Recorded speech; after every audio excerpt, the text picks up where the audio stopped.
இணைய பல பிறவிகளில் இறந்து பிறந்து அருளால் இரு வினைகள் பிரிந்து பிரிந்தின் பொருள்.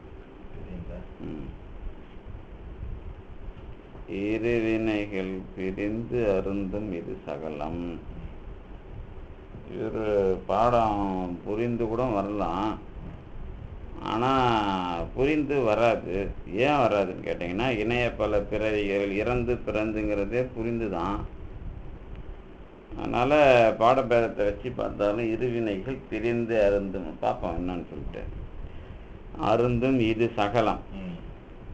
அகலா முனம் மருவும் இரு பயனும் சகலம் அகலா முனம் மருவும் இரு பயனும் ஒரு காலத்து அருந்த முந்து நுகர் உந்து பயன் அந்தம் உற வந்த வினையும் எதிர்வினையும் முடிவினை உதவு பயனால் நேராக நேராதல் மேவும் கால் முன் சினம் மருவு திரோதாயி கருணையாகி திருந்திய சத்தினிபாதம் திகழும் அன்றே.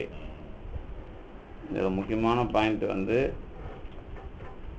சினத்தை மருவி இயல்பாக கொண்டிருக்கிற திரோதாயி கருணையை காட்டுகிறதாக மாறுகிற காலத்தில் உங்களுக்கு வினை போய் கொண்டிருக்கிறது என்று பொருள்.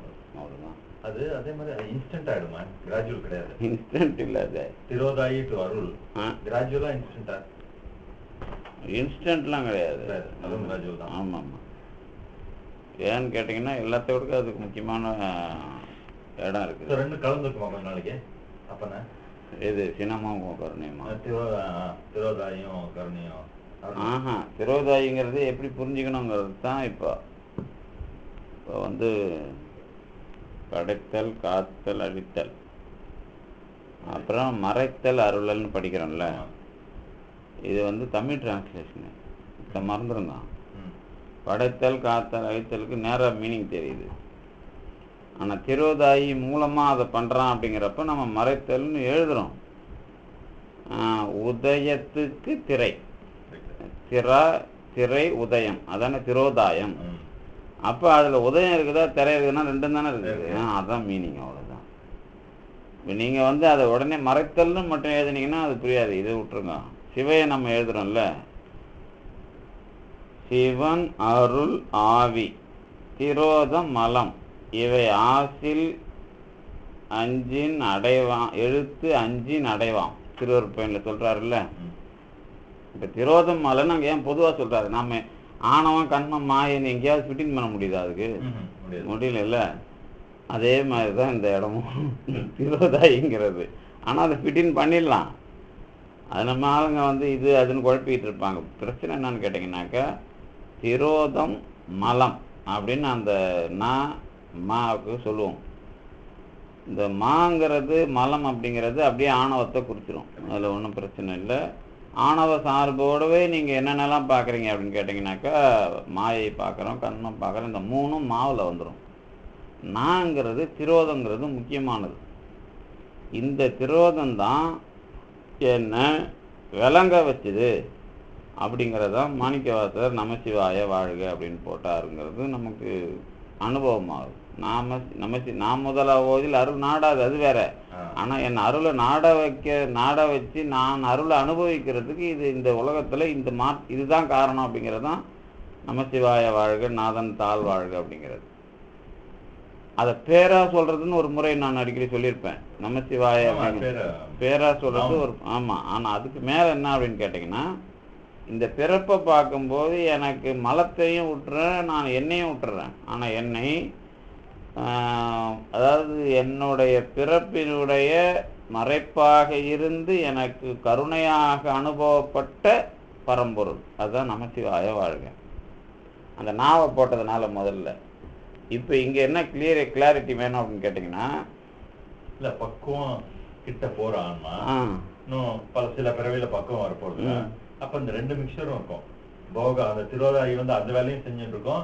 ஆன்மா கொஞ்சம் கொஞ்சம் இது வந்து அருள்னு ரியலைஸ். ஆமாம். அதில் என்ன முழுக்க மாறாது, முழுக்கெல்லாம் மாறாது. இன்ஸ்டன்ட்னு கிடையாது, அந்த மாதிரி கிடையாது. இன்னும் கேட்டால் இது வந்து பாருங்க, அந்த வரியில் என்ன சொன்னார்?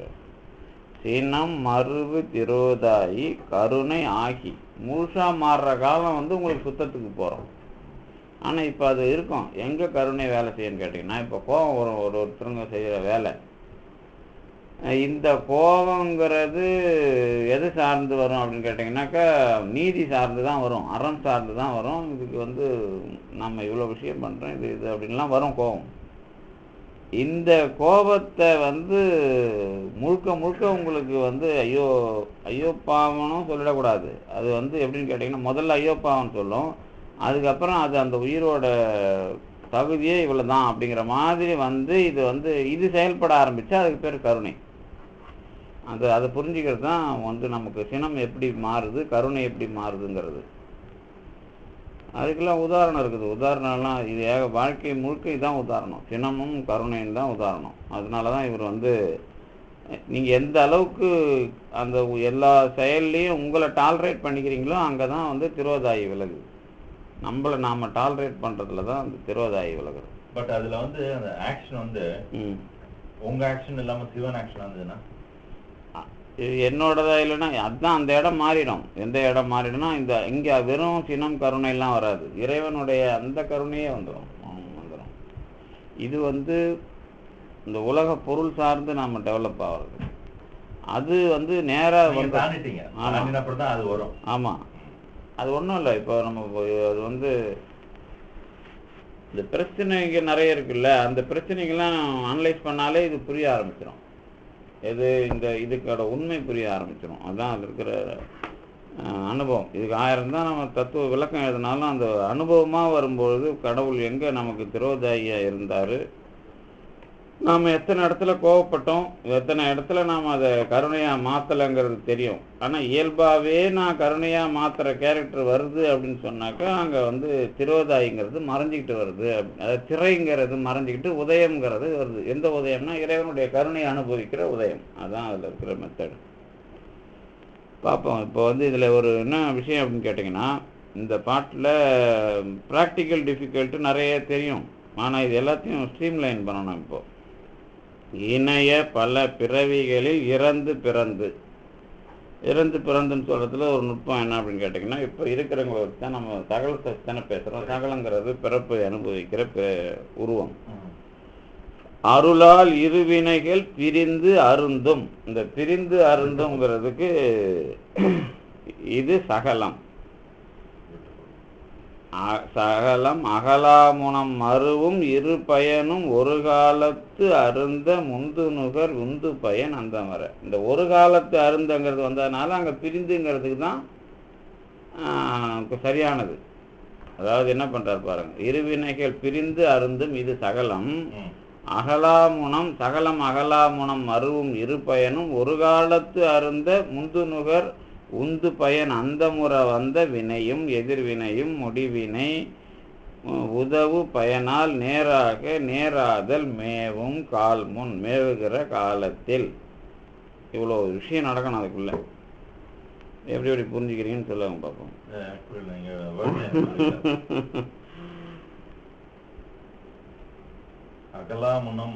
ஆமாம், சகலம் என்று நீங்காத காலத்தில் நீங்குவதற்கு முன்பு சேர்ந்து கொண்டிருக்கிற 2 பயன்கள் நல்லது கெட்டது என்று சொல்லுகின்ற அவை ஒரு காலத்து அருந்த ஒரே காலத்தில் சேரும் பொழுது அல்லது அனுபவிக்கப்படும் பொழுது முந்து நுகர்னா சஞ்சிதம், உந்து பயன்னா பிராரத்தம், இவை 2ம் அந்த முறை வந்த வினையும் முடிவுறுவதற்கு வருகின்ற வினையும் இப்போ நம்ம இப்போ பண்ணுறது அதுக்கு எதிர்வினையும் முடிவினை உதவு பயனால் நேராக நேராதல் மேவும்.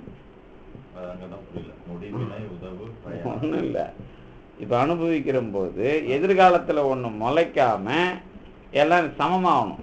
இருவினை ஒப்புன்னு நம்ம சொல்கிறோம்ல, அது இப்போ முதல்ல புரிஞ்சுக்கிறதுக்கு இந்த வார்த்தைகள்லாம் சொல்லிடுறேன். ஏன்னா பிலசாபிக்கல் டேர்ம்ஸ்லேயே சொல்லிட்டா இது உங்களுக்கு அது சால்வ் ஆயிரும்.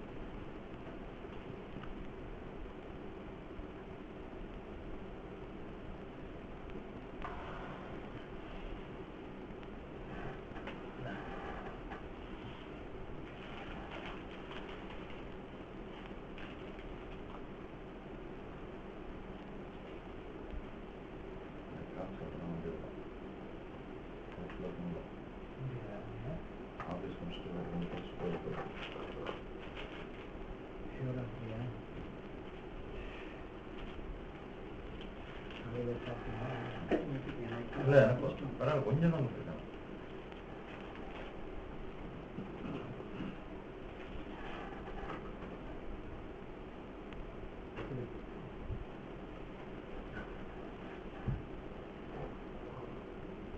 கஃபைன் அப்படியே ஏறும்.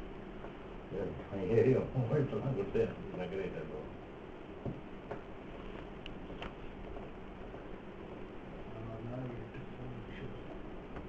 இதுக்கு ஈக்குவலண்ட் வந்து மவுண்டன் டியூ. மவுண்டன் டியூ இருக்கு. பிரச்சனை நேரம் போய் நம்ம ஜிஞ்சர்ல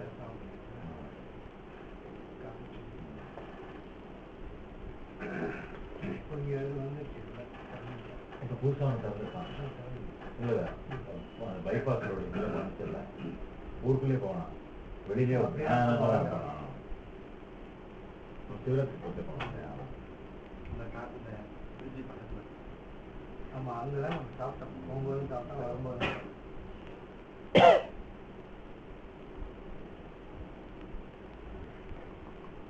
ஸ்கூல் லீவ் இல்லைன்னா எங்கள் வீட்டில் எல்லாரும் வந்து வீட்டில் போட்டாங்க. அப்படியா? 10 வராங்க, 9th வராங்க. இல்லை 10 தான் கிளம்புறாங்களாம். ஆனால் ஒரே ஒரு அட்வான்டேஜ் அதான், இங்கே இப்போதைக்கு டிராஃபிக் கொஞ்சம் காலையில் கம்மியாக இருக்கும். நம்ம இப்போ எனக்குப்பா பெருமான் வந்து முடிச்சிடலாம்னு ஒரு வாரம் எக்ஸ்ட்ரா கொடுத்தாரு. நல்லா பிரச்சனை.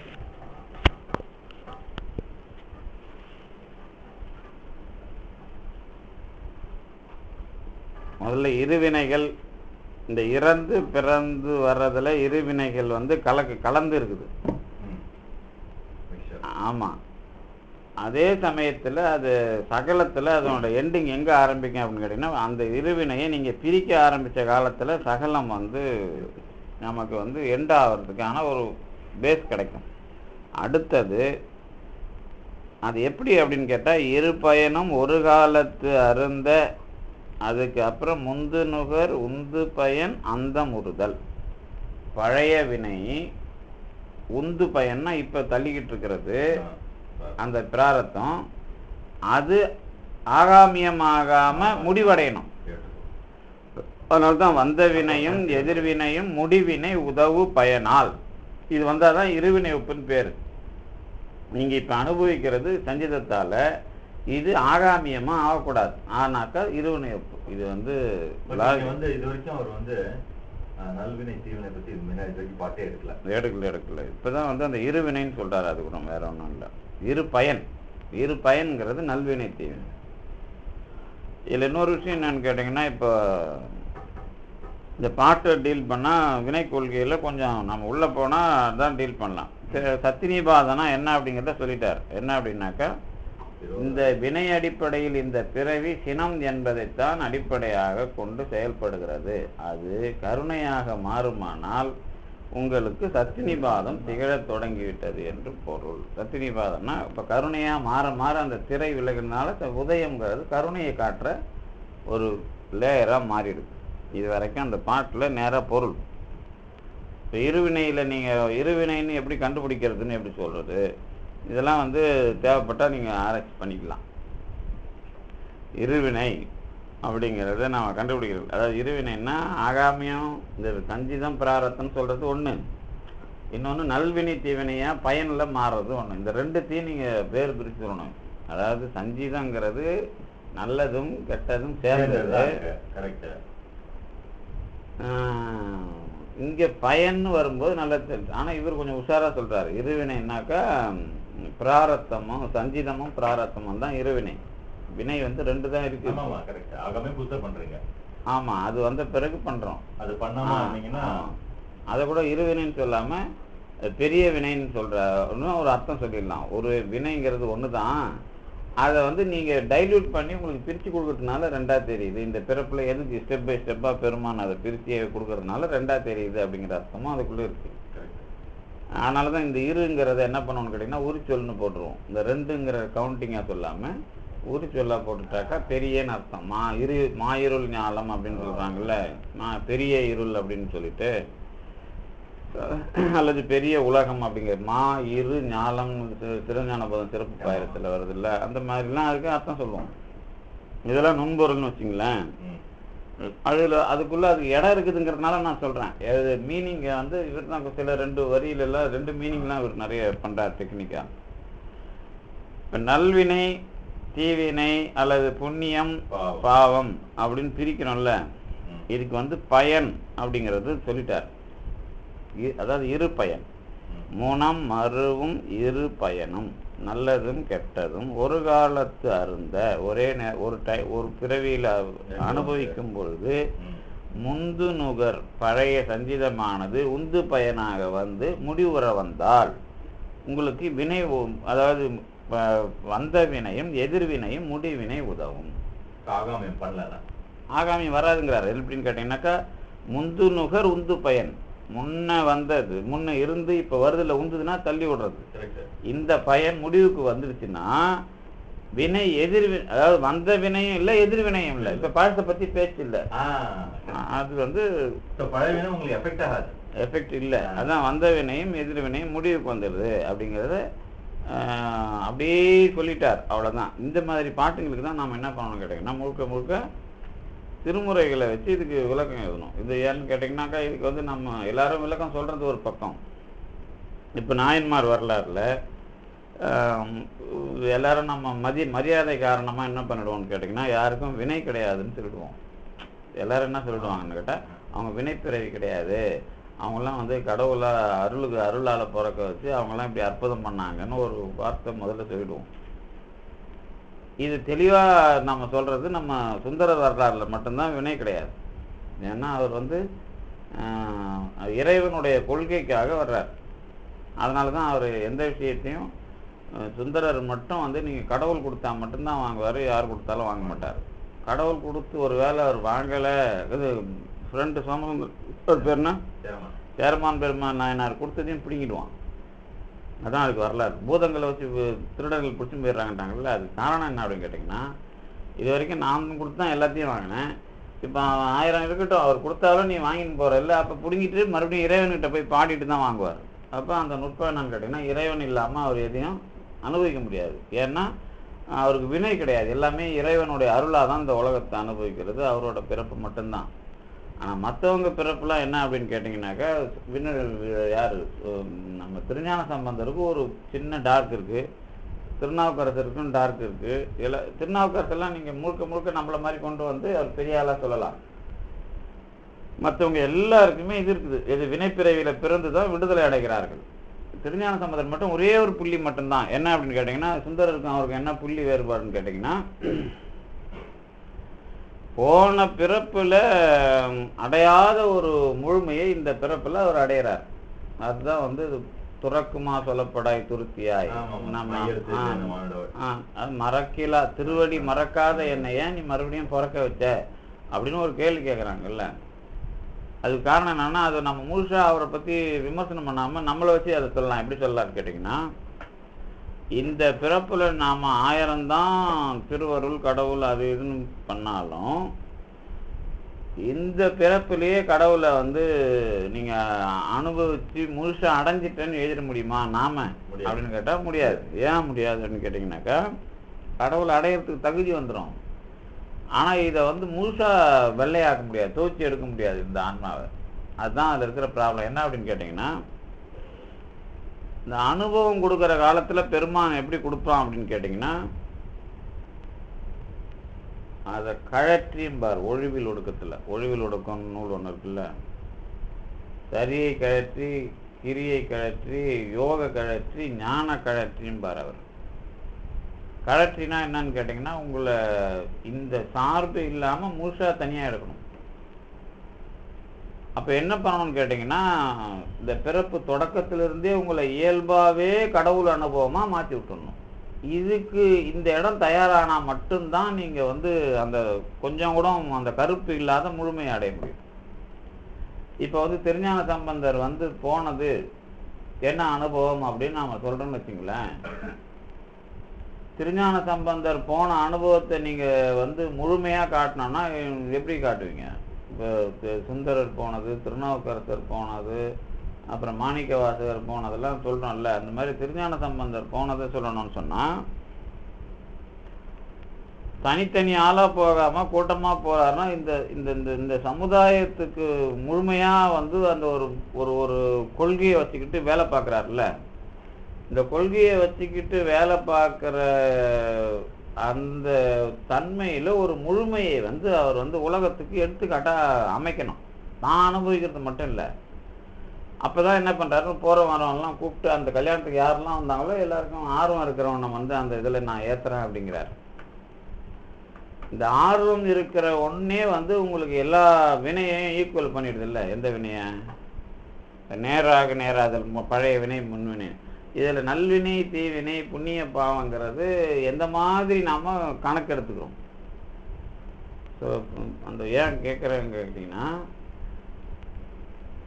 அதனாலதான் இவர் என்ன பண்ணா, இந்த பாட்டில் வந்து கொஞ்சம் டெக்னிக்கான வார்த்தைங்களை போடுவாங்க. இப்போ நீங்க பிலாசபி மாடல் நான் சொல்லிட்டேன், எல்லாரும் சொல்ற மாதிரி இருவினை ஒப்புனா இது அப்படின்னு சொல்லிட்டேன். பழைய வினை சஞ்சிதம், எதிர்வினை இது இந்த பிராரத்தம் வந்து நாம பிறந்திருக்கிறோம். இது ரெண்டும் முடியுதுன்னா என்ன அர்த்தம்?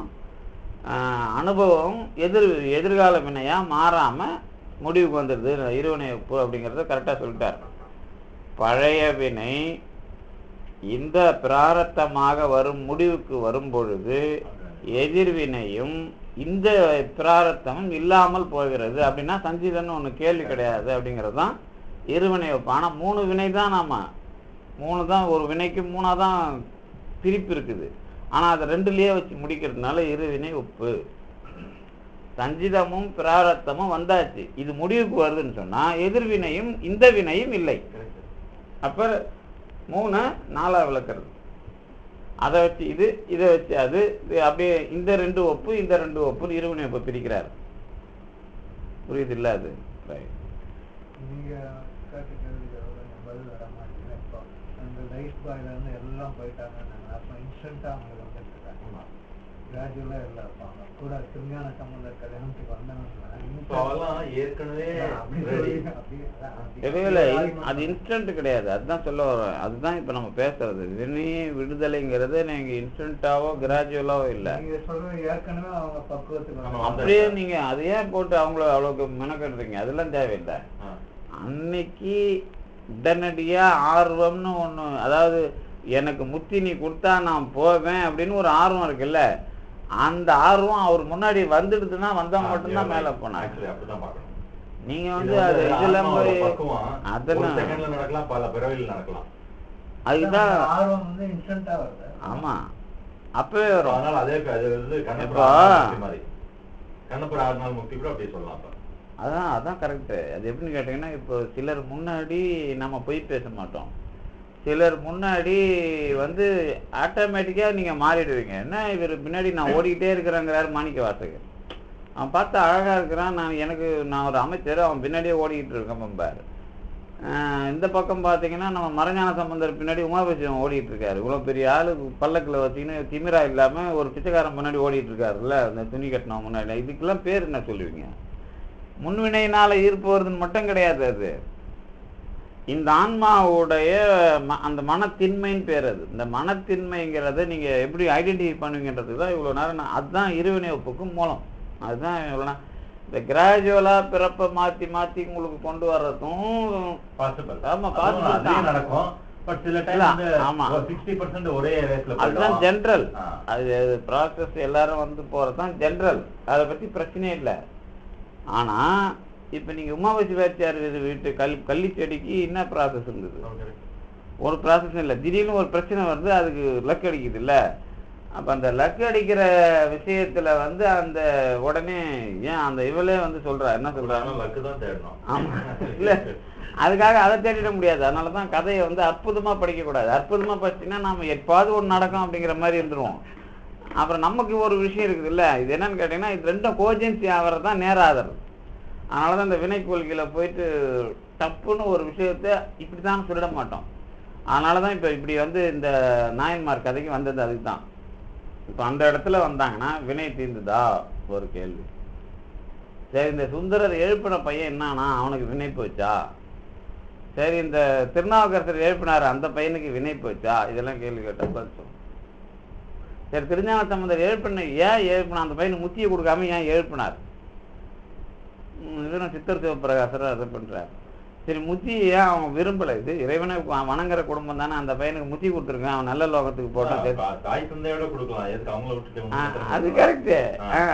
ஆனா திருக்குறள் நம்ம இவரு அப்பூதி அடிகள் அதுக்கப்புறம் கொஞ்ச நாள் இருந்துட்டு தான் அதுக்கப்புறம் போடுறாங்க. இந்த கேப்பை நீங்க என்னன்னு விளக்குவீங்க? இந்த கேப் ஒன்று இருக்குல்ல, அந்த பையனை எழுப்பினது, இவர் இந்த பையனை எழுப்பினது, அப்புறம் கல்யாணத்துக்கு அந்த 2 பேரை எழுப்பி விட்டார் திருஞான சம்பந்தர், அந்த திருமுறைகள் மணிகனை எழுப்பி விட்டார். நினைக்கிறேன் பென்சில் டார்க்கா நான் இது பண்ணிட்டேன். உங்க கையில ஒரு ரப்பர் தரேன், என் கையில ஒரு ரப்பர் தரேன். அந்த பிரஷர் அப்ளை பண்றோம் இல்லையா? ஆமா. என்னோட பிரஷர் வேற, உங்களோட. ஆமா. நான் ஒரே பிரஷர்ல அந்த கருப்பு வந்து விளையாக்கிடுவேன். நீங்க வந்து ஒரு 10 தடவை போட்டு இப்படி பார்த்து பண்ணுவீங்க. சோ அந்த மாதிரி ஒரு ஆன்மாவும் என்ன லெவல்ல கருப்பு, எவ்வளவு தூரத்துல கருப்பு இருக்குன்னு தெரியல. கருப்பு ரொம்ப லைட்டா டக்குன்னு வந்துருது. சரி, எலிஜிபிள் ஃபார் பண்ணி விட்டுறோம். இதெல்லாம் கரெக்ட். இல்ல இல்ல அப்படி இல்ல, அப்ப அதுவும் ரைட்டு. இது பல பிரிவு இல்ல, ஒரே பிரிவுல கூட இல்ல, அது ரொம்ப அதான் கரெக்ட். ஆனா இல்ல இவனால இப்ப மத்தவங்களுக்கு இவன் யூஸ்ஃபுல்லா இருப்பானே, அதுதான். அதை பத்தியே நீங்க பேசக்கூடாது. ஏன்னு கேட்டீங்கன்னாக்கா, முதல்ல வினைக்கோளிக்கையில 2-3 கிளாரிட்டிக்கு வந்துடணும். என்ன 2-3 கிளாரிட்டின்னு கேட்டீங்கன்னா, என் வினையும் எங்க அப்பா வினையும் எந்த காலத்திலும் ஒண்ணு சேராது, மனைவி வினையோ புள்ள வினையோ எனக்கும் அதுக்கும் ஒண்ணு சேராது. நீங்க பாராயணத்துக்குலாம் அப்புறம் வரணும், என்னுடைய புண்ணியம் வருது, அப்புறம் அடுத்த கேள்விக்கு நான் அதை பதில் சொல்லுவேன். இதுல முதல்ல ஒரு விஷயம் வரணும், என் வினை எனக்கு தான், அது கொஞ்சம் கூட பூக்க முடியாது, சுரண்ட முடியாதுன்னு முடிவுக்கு வந்துடணும். அதுல ஃபிட்டின் ஆயிட்டீங்கன்னா அடுத்த கேள்விக்கு என்ன பதில் சொல்லணும்னா, உங்களுக்கு உங்க பையனுக்கும் என்ன சம்பந்தம்னு கேட்போம். இதான் வினைக்கு சம்பந்தப்படுறது. அவனுக்கு இந்த மாதிரி ஈவெண்ட்ஸ் ஒரு அவனோட இதுல சஞ்சிதத்துல இருந்து எடுத்துட்டு, சரி கஷ்டமா இருக்கணும் கொஞ்ச நாளைக்கு, அப்புறம் பணம் பார்க்கணும். அந்த ஈவெண்ட்ஸ் பார்த்து மேப் பண்ணி உங்க ஈவெண்ட்ஸும் அவன் ஈவெண்ட்ஸும் எங்க கார்லேட் ஆகுதோ அப்போ வந்து சேர்த்து போடுவாங்க. 10 வருஷமா. ஆமா, இந்த விஷயம் சரியா இருக்கும்.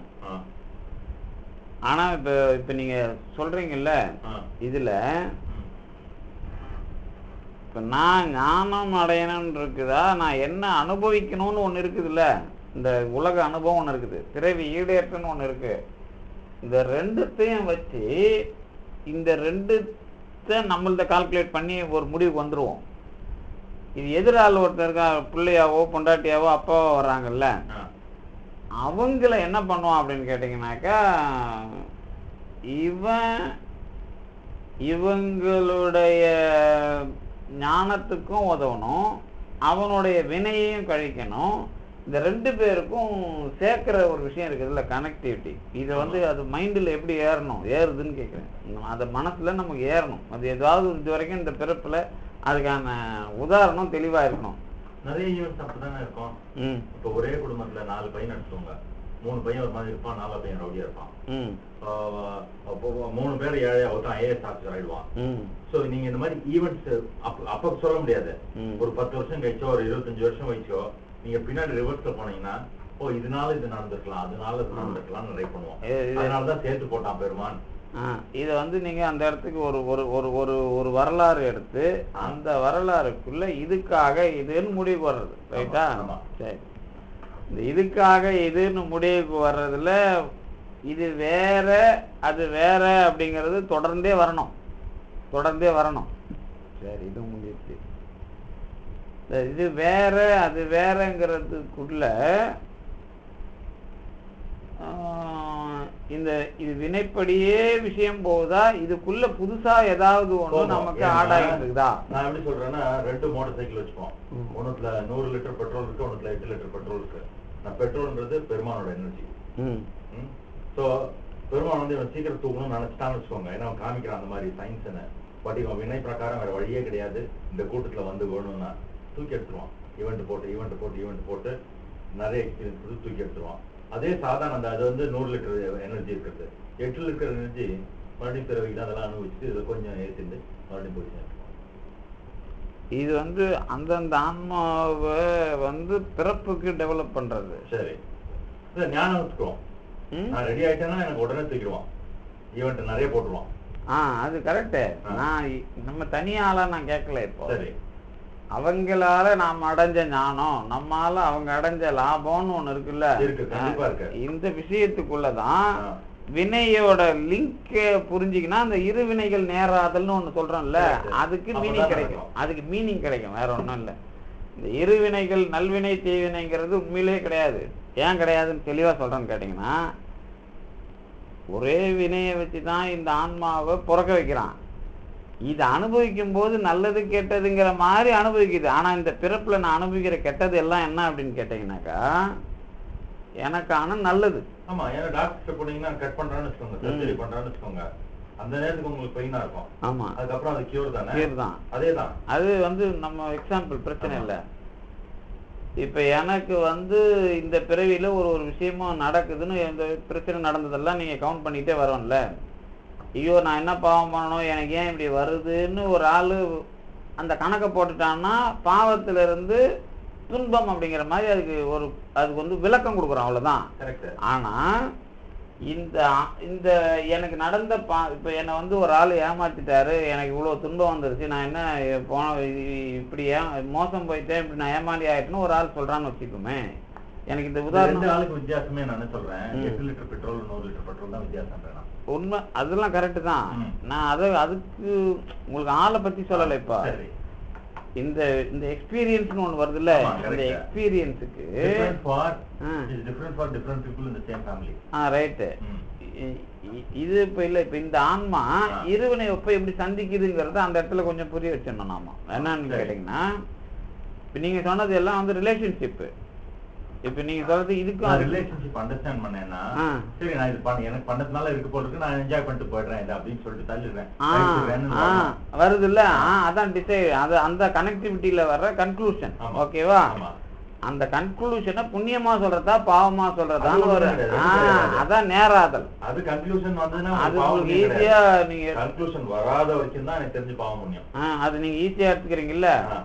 அது விளங்க வைக்கணும் அப்படின்னா எப்படின்னு கேட்டாது, நான்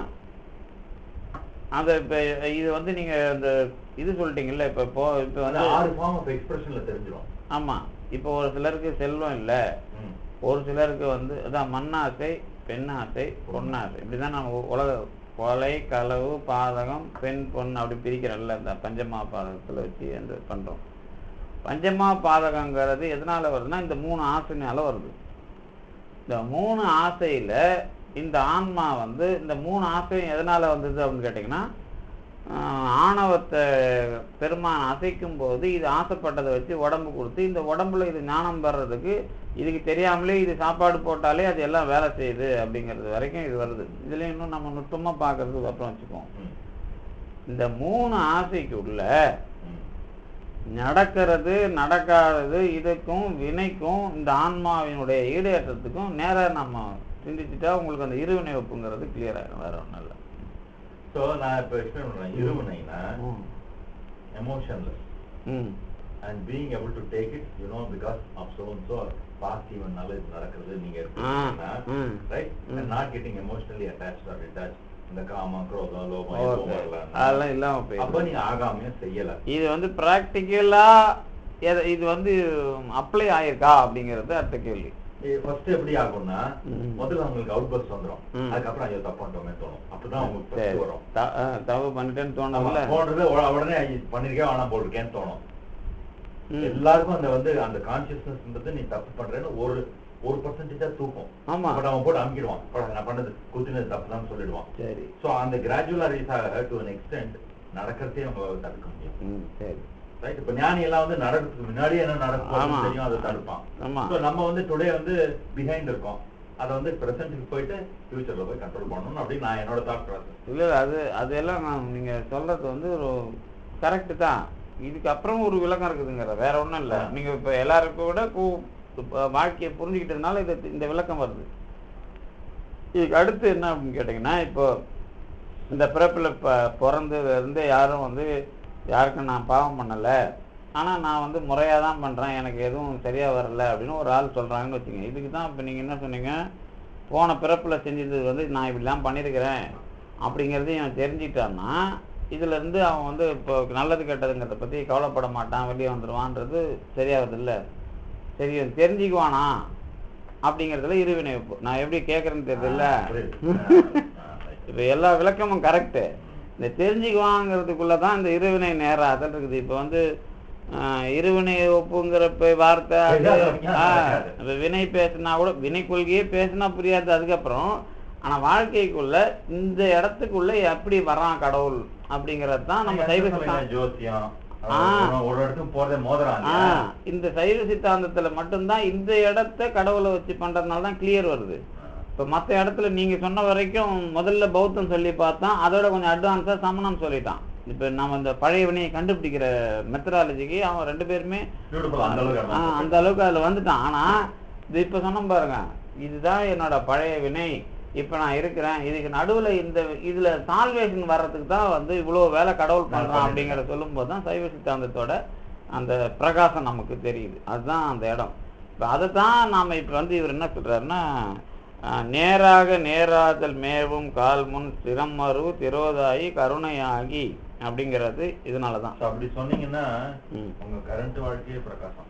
ஆமா, அதுல என்ன ஆமா அதுல என்ன அப்படின்னு கேட்டீங்கன்னாக்கா, இத புரிய இப்ப இந்த ஆன்மா உள்ள போகுது இல்ல, இந்த ஆன்மா நோயினாலேயோ அல்லது பிரச்சனைனாலேயோ கோயில்ல வந்து உட்காந்து கிடக்கு. கடைசியில தான் அல்டிமேட்டா வந்து நின்னுறாங்க. இந்த கோயில்ல வந்து உட்காந்துக்கிட்டு இருக்கிற ஆன்மாவுக்கு என்ன பண்ணுவான் அப்படின்னு கேட்டீங்கன்னாக்கா, இது என்ன எண்ணத்துல வந்து உட்கார்ந்து இருக்கிறதுங்கிறதான் முதல்ல இருவினை நேராகிறதுக்கு கொடுக்குற டெஸ்டிங். இந்த பிரச்சனையிலிருந்து தீர்றதுக்கு கேக்குதா, இல்ல பிரச்சனை எதனால வந்ததுங்கிறதுல இருந்து தீர்றதுக்கு கேக்குதா அப்படிங்கறதுதான் இதுதான் இருவினை. இந்த வினை வந்து 2ஆ மாறுற இடம். புரியுதுல்ல? என்ன பண்ணுவான், இந்த பிறவுல பிரச்சனை வந்துருச்சு இல்ல, இந்த பிரச்சனை சால்வேஷனே நின்றுட்டு இருந்தானா வினை என்னவாகுது, ஒரு காலத்து அருந்தரவதாவே தான் இருக்கும். அது இருவினையா பிரிய வச்சு நீங்க சமப்படுத்தணும். எப்படி பண்ணணும்னா, இது எனக்கு வந்துருச்சு, ஆனா இது எதனால வந்தது அப்படிங்கிறத நான் சால்வ் பண்ணணும். முதல்ல 2ஆ பிரியும். இந்த பிறப்புல இருக்கிற வினை எனக்கு இந்த மண் பெண் இந்த 3 தான் வந்து பிறப்பு, இதுதான் உலகம், அதுல ஒன்றும் தப்பு இல்லை, இதை நான் மறுக்கவும் இல்லை. ஆனா இது இல்லைங்கிறது தான் நான் இப்ப கோயிலுக்கு வந்துக்கிறேன். இது 3த்தையும் அடைய முடியல, அப்படி முறையா அடைய முடியலங்கிறது தான் கோயிலுக்கு வந்துக்கிறோம். சரிதானே? முறையா அடைய முடியாம அடைஞ்சவனுக்கு பல பிரச்சனை வந்து அவன் வந்து கடைசி காலத்துல கோயிலுக்கு வர்றது வேற. அது வந்து அவன் இன்னும் கீழ் லெவல்ல இருக்கிறான், அவனை பத்தி நமக்கு பிரச்சனை இல்லை. அதுக்கும் கீழ் லெவல்ல இருக்கிறான், அதை பத்தி தெரியாதவன், அதுக்குள்ளதான் இருப்பான், ஆனா அதை பத்தி தெரியாது. அவனுக்கு தான் நம்ம ஆணவம் அதிகமா இருக்குதுன்னு நாம சொல்றது. அதை தாண்டி இப்போ வந்துட்டான்ல, இந்த பிறப்புல எனக்கு மண் பெண் பொன் இது 3 காரணமாகவும் இருக்கிற தடை, நான் இந்த பிறவியில் அந்த தடைக்கு காரணமானவன் இல்லை அப்படிங்கிற ஞானத்தை அந்த ஆன்மா அதுக்குள்ள மோதி பெறணும் இந்த பிறப்புல. அதுக்கப்புறம் தான் அவனுக்கு வினைங்கிறது இந்த பிறப்புல நல்லதா வந்ததா கெட்டதா வந்ததாங்கிற கன்க்ளூஷன் கிடைக்கும். முதல் ஸ்டெப் இது. இதுக்கப்புறம் 3-4 ஸ்டெப் இருக்கு. அதுதான் என்ன பண்ணுவான்னு கேட்டா, இந்த பிறப்பில் நானே இந்த முயற்சியில் பிழையானவனாக இல்லை, ஆனால் இந்த பிறப்பில் எனக்கு இது கைகூடவில்லை, இதற்கு காரணம் என்ன அப்படின்னு தேடுறப்பதான் அந்த ஒரிஜினல் ஜோதிடமோ அல்லது ஒரிஜினலா ஏதோ ஒரு ஆளோ இவனுக்கு வந்து நீ வந்து இந்த மாதிரியான கர்மா உடையவன், அதனால உனக்கு இது பிரச்சனையாக இருக்கிறதுன்னு சொல்றான். இப்ப நான் இதை எதிர்த்து இதுக்குள்ள வந்து நான் வந்து இதை நல்வினைன்னு சொல்றதா தீவினைன்னு சொல்றதா, இந்த புண்ணியம் சொல்றதா பாவம் சொல்றதா? ஒண்ணும் கிடையாது இல்ல. அதுல என்ன அர்த்தம் கேட்டீங்கன்னா, போன பிறப்பினுடைய பிரச்சனை எல்லாத்தையும் பெருமான் சீக்கிரம், ஆனா பாவத்தினால எனக்கு இந்த பிரச்சனை வந்ததுன்னு சொல்றதா? அப்ப இங்க புண்ணிய பாவங்கிற பேரு அப்பதான் இதுக்கு என்ன மீனிங், பெரிய வினை. அந்த வினைங்கிறது அப்பதான் நம்ம என்ன பண்ணோம், உலகத்துக்கு புண்ணிய பாவம் தான் சொல்லுவோம், ஆனா வினை புண்ணிய பாவம்லாம் ஒண்ணும் இல்லப்பா, நீ பண்ணதுல இருந்து ஒன்னு கிளியர் பண்றதுதான் இந்த பிறவி. இது நீ வந்து எல்லா பாவம் பண்ணனால துன்பம் அனுபவிக்கிறேன்னு இல்ல, நீ பண்ண பிரச்சனையிலிருந்து உனக்கு விடுதலை கொடுக்கறது. இது வந்து துன்பமோ அல்லது வந்து உன்னை தண்டிக்கிறதோ கிடையாது. இந்த அனுபவத்தை நோக்கி போனாதான் என்னது அது வருது. அந்த இவர் சொல்றாருல நம்ம திருஞான சம்பந்தர், அரை வெள்ளேறு ஒன்று உடையானே தீயது இலானே. அதுல நீங்க புண்ணியம் பண்ணீங்கன்னு வச்சுக்க ரொம்ப இன்னும் தொல்லை தான் ஜாஸ்தி உங்களுக்கு. உங்களுக்கு அடுத்த வருஷம் அடுத்த பிறவில அம்பானி ஆக்குவான், அதுக்கு அடுத்த பிறவில ஒயிட் ஹவுஸ் பிரசிடென்ட் ஆக்குவான் சொல்றேன். அது அது அது நீங்க கரெக்டு தான் நீங்க சொல்றது. ஆனா அது அவன் ஆக்க மாட்டான். அதுல என்ன ஒரு விஷயம் கேட்டீங்கன்னா, புண்ணியத்தை யார் பண்றான் எப்படி பண்றான்னு ஒண்ணு இருக்குது. அதுல சரி, நல்லா அறம் பண்றான்னு வச்சுக்கோங்களேன். நல்ல அறத்துல புண்ணியம் பண்றான், பெருமான நோக்கி இல்ல, பெருமான நோக்கி இல்லாம நல்ல அறத்துல மத்த சமயத்துல கடவுளே இல்லாத சமயத்துல பயங்கரமா அறம் பண்றான், அவனுக்கு அடுத்தது நல்ல பிறவி கொடுத்துதான் ஆகணும்.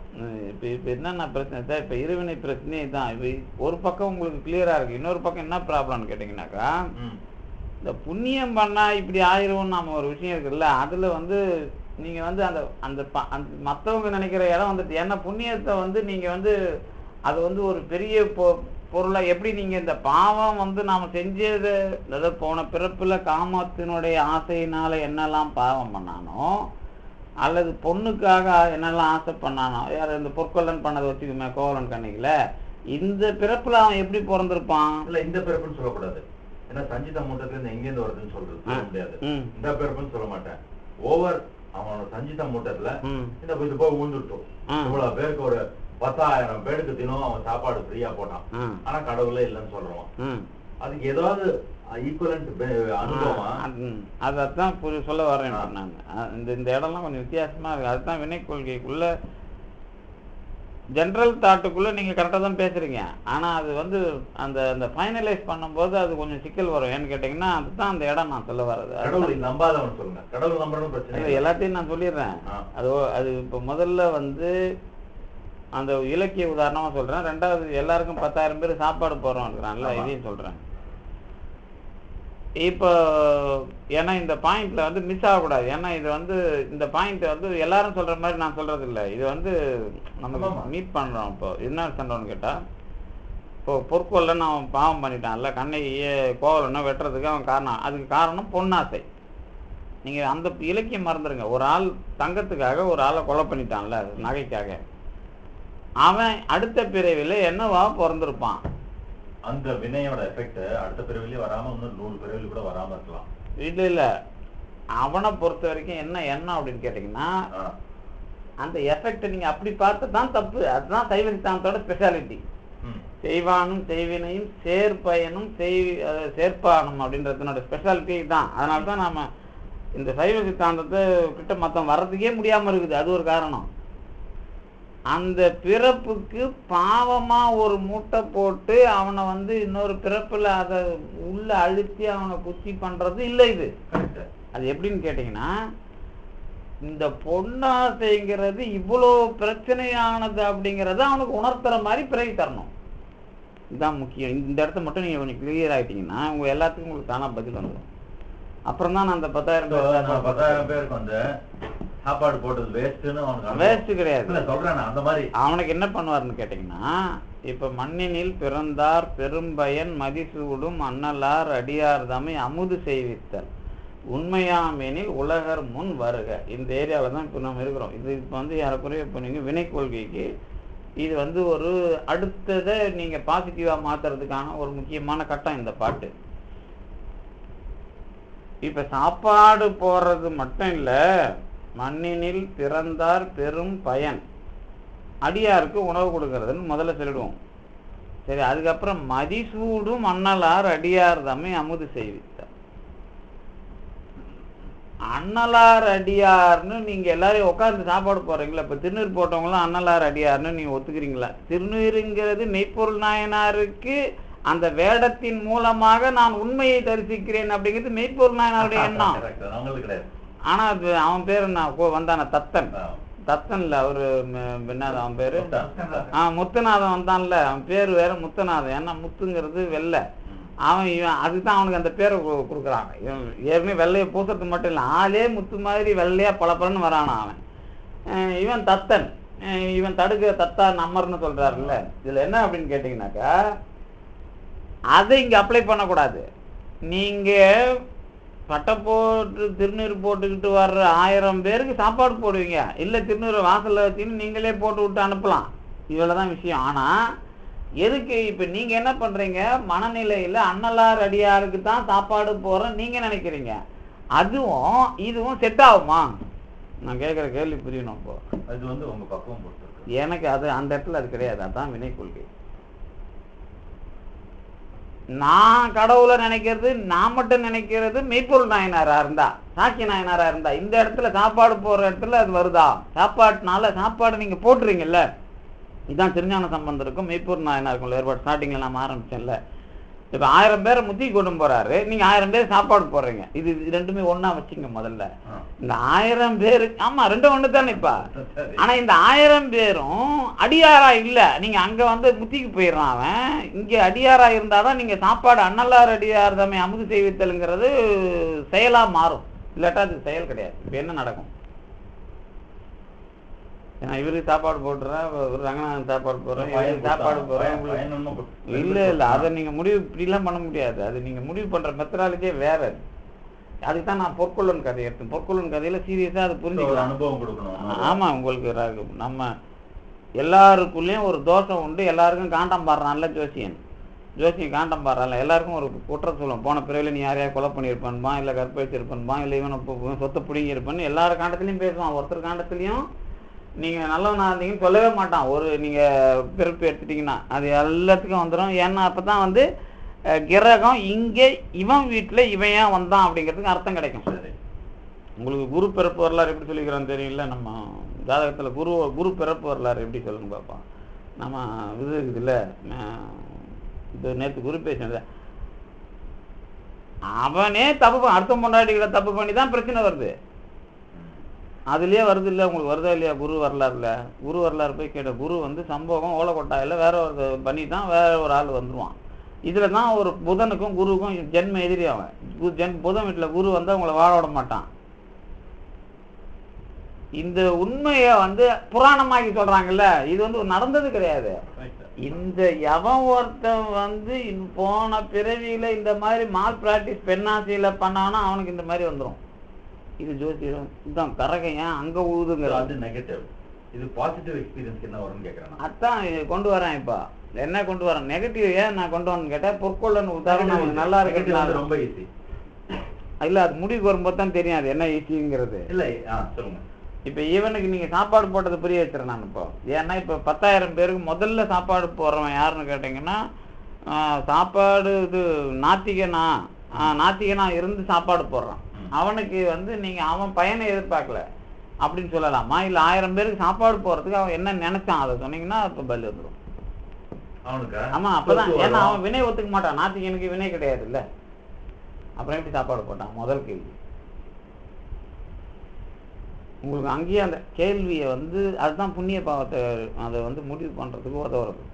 முதல்ல 2 விஷயம் புண்ணிய பாவம் வினைக்கு மட்டும். ஏன் வினை 2ஆ பேசினாங்கிறது கடைசி வரைக்கும் லிங்க் இருக்கும். ஒன்று செய்யறவன், செய்யப்படும் பொருள், அதான் செய்வான், செய்வினை, செய்பயன், இது சேர்பயன், சேர்ப்பான். 4 இது சைவ நெறி அல்லவற்றுக்கு இல்லைன்னு எழுதினார் சாக்கியர் புராணம்.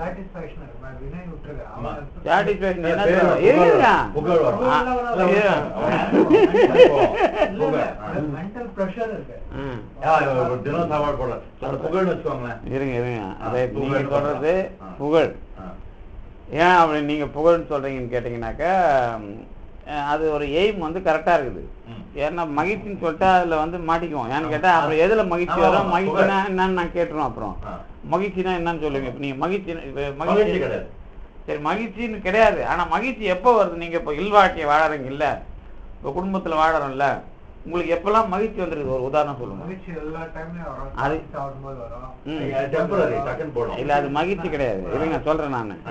அவர் பேர் தான் மகிழ்ச்சி நினைக்கிறாரு. மகிழ்ச்சி வந்து உங்களுடைய நாக்கும் காப்பியில இருக்கிற, சரி காப்பியை நீங்க எதுவா அனுபவிச்சீங்க அது சொல்லுங்க. காஃபி சாப்பிட்டீங்கல்ல, இப்போ இந்த காஃபியை எதுவா அனுபவிச்சீங்க? காஃபி தூளா அனுபவிச்சீங்களா, பாலா அனுபவிச்சீங்களா, டிகாஷன் அனுபவிச்சீங்களா, சர்க்கரையை அனுபவிச்சீங்களா? கசப்பு திதிக்கும் சுவையில. இப்ப தித்திப்பு இருந்துகிட்டு இருக்குது, கசப்பும் ஒரு பக்கம் இருந்துகிட்டு இருக்குது நுனி நாக்குல. அதுதான் சரவணபவன் காப்பியோட ஸ்பெஷாலிட்டி. மற்ற காஃபி சாப்பிட்டீங்கன்னா சக்கரை மட்டும் இருந்துகிட்டு இருக்கும். ஓகேவா? ரைட்டா? இப்ப நான் சொன்னது நீங்க அனுபவத்துக்குள்ள வரும்போது இதெல்லாம் பிரிச்சு பாத்தீங்கன்னா தான் முடிவுக்கு வர முடியும். அப்படி நீங்க பொதுல நின்னீங்கன்னா கடைசி வரைக்கும் என்டர் ஆக முடியாது. அதான் அதுல இருக்கிற ப்ராப்ளம். ஏன் நான் அந்த கேள்வி கேட்கறேன்னா, நாம என்ன பண்ணுவோம், மைன்யூட்டா கொண்டாந்து குண்டூசியில இதுதான் மைனூட்டா குத்துனாதான் பிலாசபியில வந்து ஆப்டா நீங்க உள்ள போக முடியும். அதுக்கு தான் இது கேட்டது. நீங்க அனுபவிக்கிறத மகிழ்ச்சின்னு சொன்னதுங்கிறது முதல்ல மகிழ்ச்சினா இது இல்லை அப்படின்னு கொண்டு வரணும். ஏன்னா இது வந்து பதிவை வந்து நீங்க மகிழ்ச்சின்னு சொல்ல முடியாது. மகிழ்ச்சினா என்னன்னு சொல்ல வரணும். இப்ப வந்து சுந்தரர் வந்து அனுபவிச்சாரு, வந்து இத்தனை நாள் பன்னாலும் பயில் யோக பரம்பரையின் மூழ்கினார். அதை வந்து அவர் மகிழ்ச்சினே எழுதல. யாரு? நம்ம சேக்கிழார் எழுதல. இப்ப நீங்க வந்து அடியவருக்கு நான் சாப்பாடு எல்லையில்லா ஆனந்தம். பையன் வந்து ஐஐடில ரேங்க் 1 வரான், அது எனக்கு மகிழ்ச்சியா இல்லையா? அது மகிழ்ச்சி. ஆனா அந்த மகிழ்ச்சினா என்னன்னு எனக்கு விளக்கணும். அதாவது நீங்க பையன் பாஸ் பண்ணதுனால மகிழ்ச்சின்னு சொல்றது நான் தப்பு சொல்லல. அந்த மகிழ்ச்சியோட பேஸ் என்ன அப்படிங்கறத சொல்லணும். அதனாலதான் திருவள்ளுவம் இதெல்லாம் ஆராய்ச்சி பண்ணி சரி ஒன் ஆஃப் த எமோஷனுங்கிற. ஓகே இருங்க, எமோஷன் சொல்லிட்டீங்கல்ல. இப்ப நீங்க அப்ப ஐங்கருவி ஐம்புலன் படிக்கிறீங்கல்ல, அந்த மாதிரி சிந்தசைஸ் பண்ணணும். இப்ப மெய் வாய் கண் மூக்கு செவி இதுக்குள்ள மகிழ்ச்சி. மகிழ்ச்சி இதுக்குள்ள எங்க இருக்கு சொல்லுங்க பாப்போம். நீங்க இது வரைக்கும் 36 தத்துவம் படிச்சீங்களா, இதுக்குள்ள மகிழ்ச்சி எங்க இருக்குது? அந்த காரணத்துல எங்க இருக்குது? இல்லையா? அப்ப மகிழ்ச்சின்றது பொதுவா நாம கொடுக்குற பேர். அது எப்படி நேற்று சொன்னல, சில டாக்மால சில வேர்ட்ஸ் இருக்குதுன்னு, அந்த மாதிரி இதெல்லாம் டாக்மா வேர்ட்ஸ் தான். இப்ப டாக்மா அப்படின்னா அதுக்கு மீனிங் கிடையாது. அப்படிதானே நம்ம அதை சொல்லிட்டு இருக்கிறோம். இப்ப நான் ஆக்சுவலா மகிழ்ச்சி பேஸ் எதை வச்சு தெரியுமா சொல்லுவோம்? அதை திருவள்ளுவர் தான் ரொம்ப அழகா ஸ்மெல் பண்ணா. 2 இடத்துல ஸ்மெல் பண்ணி கடைசி பாட்டு ஒண்ணு சொல்லலாம். மலரினும் மெல்லிது காமம் சிலர் அதன் செவ்வி தலைப்படுவார்னா, அதாவது எவனும் வரமாட்டான் அப்படிங்கிறது தான் அதுக்கு அர்த்தம். ஏன்னா அது அவ்வளோ சாஃப்ட்னஸ்க்குள்ள அவ்வளோ அழகா என்டர் ஆக முடியாது அப்படிங்கிறது அவனோட ரொம்ப தெளிவா சொன்னவன் திருவள்ளுவன் தான். அது முதல்ல. அதே மாதிரி இன்னொரு பாட்டு சொல்லுவான். அந்த கல்யாணம் பண்றதுக்கு பத்திரிகையில் எல்லாரும் போடுவாங்க ஒரு பாட்டு, முக்கியமான பாட்டு. என்ன பாட்டு? அன்பு மரணம் உடைத்தாயின் இல்வாழ்க்கை பண்பும் பயனும் அதுன்னு சொல்லுவான். எல்லாரும் கல்யாணத்துக்கு போறாங்களே. இன்னொரு பாட்டு ஒண்ணு முக்கியமா ஒண்ணு போடுவாங்க. என்ன பாட்டுன்னா, அதுவும் பிறன் பழிப்பது இல்லாயின் நன்று. அதாவது நீங்க சேர்ற வாழ்க்கை நல்லதுதான், நான் வேணான்னு சொல்லல, கல்யாணம் பண்ணிக்கங்க வேணான்னு சொல்லல. ஆனா அந்த வாழ்க்கை பிறன் பழிப்பது இல்லாயின் நன்று. என்ன சொல்லுவீங்க? இப்ப யாராவது குடும்பம் நடத்துறாங்கன்னா, குடும்பம் நடத்துறாங்கன்னா என்னன்னு கேட்டீங்கன்னா, அடுத்தவனை விட நல்லா இருக்கணும் அல்லது அடுத்தவன் நல்லா இருக்க கூடாது. இது 2 தான் உங்களுக்கு மகிழ்ச்சி. இதை தவிர வேற மகிழ்ச்சி இருந்தா சொல்லுங்க. ஆனந்தம்ன்றது எங்க வருது? அதெல்லாம் நம்ம அப்புறம் கடவுளை வச்சு தானே பண்றோம். அங்கதானே பொது வருது. அங்கதான் பொது வருது. அதனாலதான் அது என்ன பண்ண, நீங்க வேற எங்கேயாவது மகிழ்ச்சி சொல்லுங்க, நான் இல்லைன்னு உடைச்சிடுவேன். அது மகிழ்ச்சிங்கிறது ஆசை. ஏன் புத்தம் வந்து தெரியாதான்?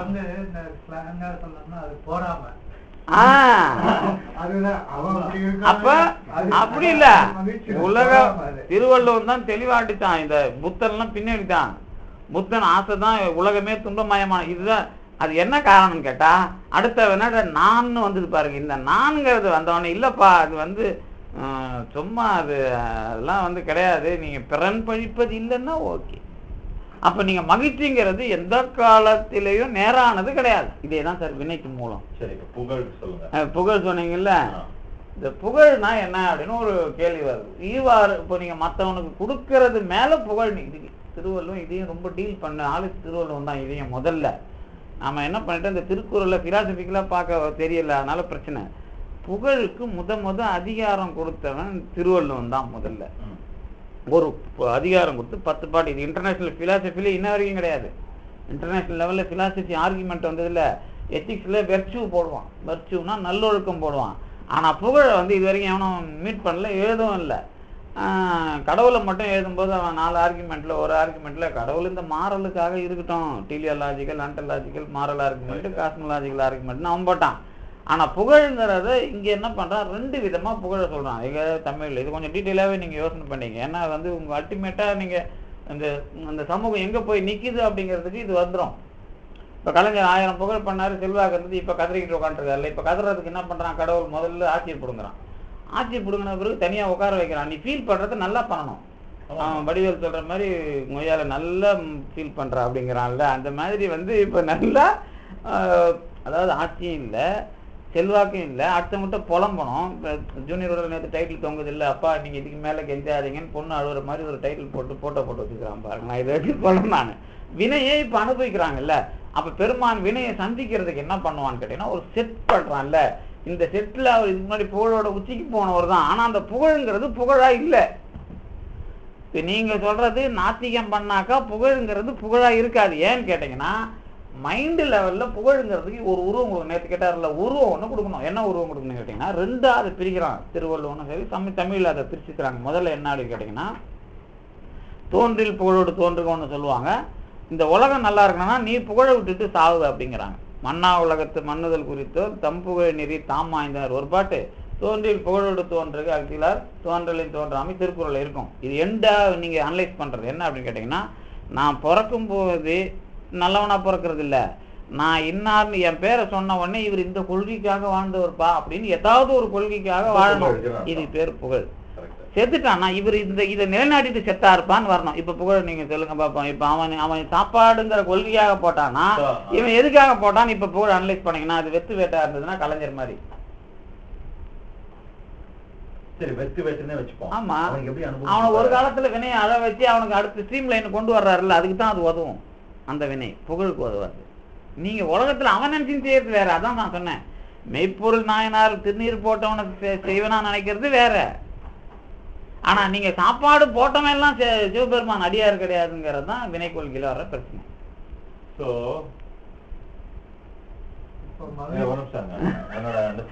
ஏன்னா இது ரொம்ப என்ன நான் அதுல எனக்கு ஒரு புண்ணியம் பாவம் அனுபவிக்கிறதே கார்லேஷனே கிடையாது.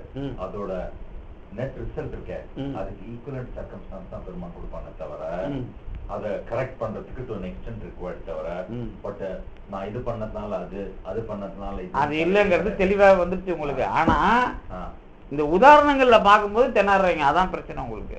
இப்ப நீங்க ஆளை நினைச்சுக்கணும், யாராவது ஒரு ஆளை நினைச்சுக்கணும். சரி இவர் ஒரு சிவனடியாரு, நல்ல பாட்டை போட்டு கும்பிடுறாரு குனிறாருன்னு நினைச்சுக்கணும்னு வச்சுங்க. குண்டின்னு தானே வந்தான் முத்தநாதன், கட்சியில் வச்சிருந்தான். அதை இவன் கவனிக்கலையே நம்ம மெய்ப்பொருள் நாயனாரு. நீங்க பட்டை போட்டதுனால அடியார் நினைக்கிறது நீங்க, அவன் அடியாராங்கிறது தான் வினை கொள்கையில பிரச்சனையே. இப்ப நீங்க இதை நான் ஏன் சந்திக்கணும், இந்த வினையை நான் ஏன் ஏதாவது நல்லவனை சேர்க்கக்கூடாது. நான் என்ன பண்ண போன சஷ்டிக்கு ஒரு விரதம் இருந்தேன், போன சஷ்டிக்கு இந்த போச்சியில். அதனால இல்ல அதான் நான் சொல்ல வரேன். இப்ப நீங்க அது சந்திக்கிறதே பெரிய விஷயம் சார். அந்த வினை கொள்கையை கிளியர் பண்றது ஒரே ரூட்ல வாங்க, அந்த ஒரே ரூட்ல மொத்தத்தையும் கிளியர் பண்ணிட்டு அப்புறம் நீங்க எல்லாத்துக்கும் அப்ளை பண்ணிடுங்க. அதுக்குதான் அந்த உதாரணங்களை மட்டும், இந்த வினை கொள்கையில மட்டும் உதாரணத்தை டைவர்ட் பண்ணக்கூடாது, மற்றது எங்க வேணாலும் பண்ணிடலாம். இப்ப சஷ்டிக்கு விரதம் இருந்தேன். அப்ப என்ன பிரச்சனை, இது வரைக்கும் நான் விரதம் பெரும்பாலும் தேவையில்லாம, ஏன்னா நம்ம டெய்லி தான் சாப்பிடாம இருக்கிறோம், அது ஒரு பெரிய விஷயம் இல்லைன்னு விரதத்துக்குன்னு போக மாட்டேன் நான். ஏன்னா மேக்சிமம் நான் 25 வருஷமா நான் 2 வேளை தான் சாப்பிட்டு, இல்லை 1 வேளை தான் சாப்பிட்டு அதிகம் நாள். ஏன்னா வேணும்னு இல்லை, நிறைய பேருக்கு நான் 3 வேளையும் வாங்கி கொடுப்பேன், காசு கொடுத்தேன். நம்ம யூனிவர்சிட்டியில் எனக்கு அதான் பேர், இந்த கேன்டீன்ல பேர், நம்ம பேரை சொல்லிட்டு சாப்பிட்டு போயிடுவாங்க. ஆனால் இப்படிப்பட்ட ஆள் நம்ம தேவையில்லாமல் நாமளா 2 விஷயமா பண்ணுவோம். இது என்ன பண்ணுவோம்னு கேட்டிங்கன்னா, இந்த வைகாசி இந்த சஷ்டி விரதம் வந்தப்போ பெருமான்ட்ட, நீ இவ்வளோ நாள் என்ன இந்த கெட்டவங்க கூட சேர்த்து விட்டது போதும், இனிமேல் நான் நல்லவங்க கூட மட்டும்தான் சேரணும் அப்படின்னு ஒரு வழி பண்ணணும் விரதம் இருந்தாச்சு. இதுக்கு நடுவில் நாம் சிலது ஆசைப்பட்டு இன்னாருக்கு இது நடக்கணும், இன்னார் எனக்கு வேணுன்ற மாதிரி நினைப்பீங்கல்ல, இதுக்கு அதுக்கு என்ன ரிலேஷன்ஷிப் சொல்லுவீங்க?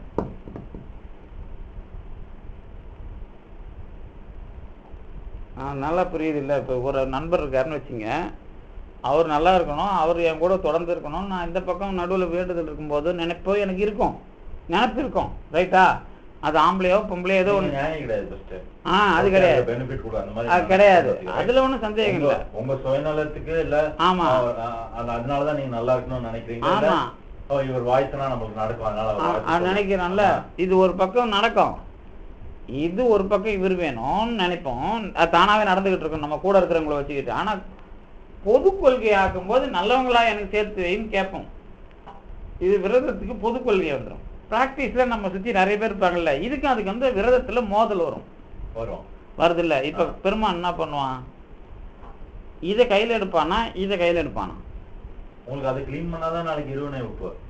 இருங்க, அந்த வினைக்கே போகாதீங்க. இப்ப நம்ம பிராக்டிக்கலா பேசுவோம். இப்ப வினை வார்த்தையே வேணா நம்ம. அதுல என்ன பிரச்சனைன்னு கேட்டீங்கன்னா, இங்கதான் என்ன பண்ணுவான்னு கேட்டீங்கன்னா, இவன் கேட்கறது நல்லவனா நம்ம சேர்க்கணுங்கிறது பொது. ஆமா. ஆனா இங்க இருக்கிறான்ல இவன், நீங்க வேணும்னு கேட்டுட்டோ வந்து இவனுக்கு நல்லது இருக்கணும்னு நீங்க சொன்னதும் இதுவும் மோதுது. ஆமா. அதே ஒரே காலத்துல. கரெக்ட். அப்ப என்ன முடிவு எடுப்பான் பெருமான்னு கேட்டீங்கன்னா, இவன் சஞ்சித வினைப்படி இவங்கிட்ட மாட்டிட்டு தான் வெளியே வரணும்னு ஒண்ணு இருந்தா அதுலயே தான் வச்சிருப்பான். ஏன்னா இதுக்கு இவனுக்கு இவ்வளவு பவர் கொடுக்க முடியாது. யாருக்கு? இவன் கேட்டதை பெருமான் இந்த விரதம் இருந்துட்டு கேட்டான்ல, அதுக்கு அவ்வளோ பவர் கொடுக்க முடியாது. ஆனா அந்த விரதத்துக்கு ஒரு பவர் இருக்கு. இப்ப எது மோதுது? 4 விஷயம் மோதுது. ஒண்ணு இருக்கிறவன் நிலைமை, இன்னொன்னு இவனோட பழைய வினை. இப்ப புதுசா விரதம் வந்து இருக்கிறது இந்த வினையை தீக்கிறது.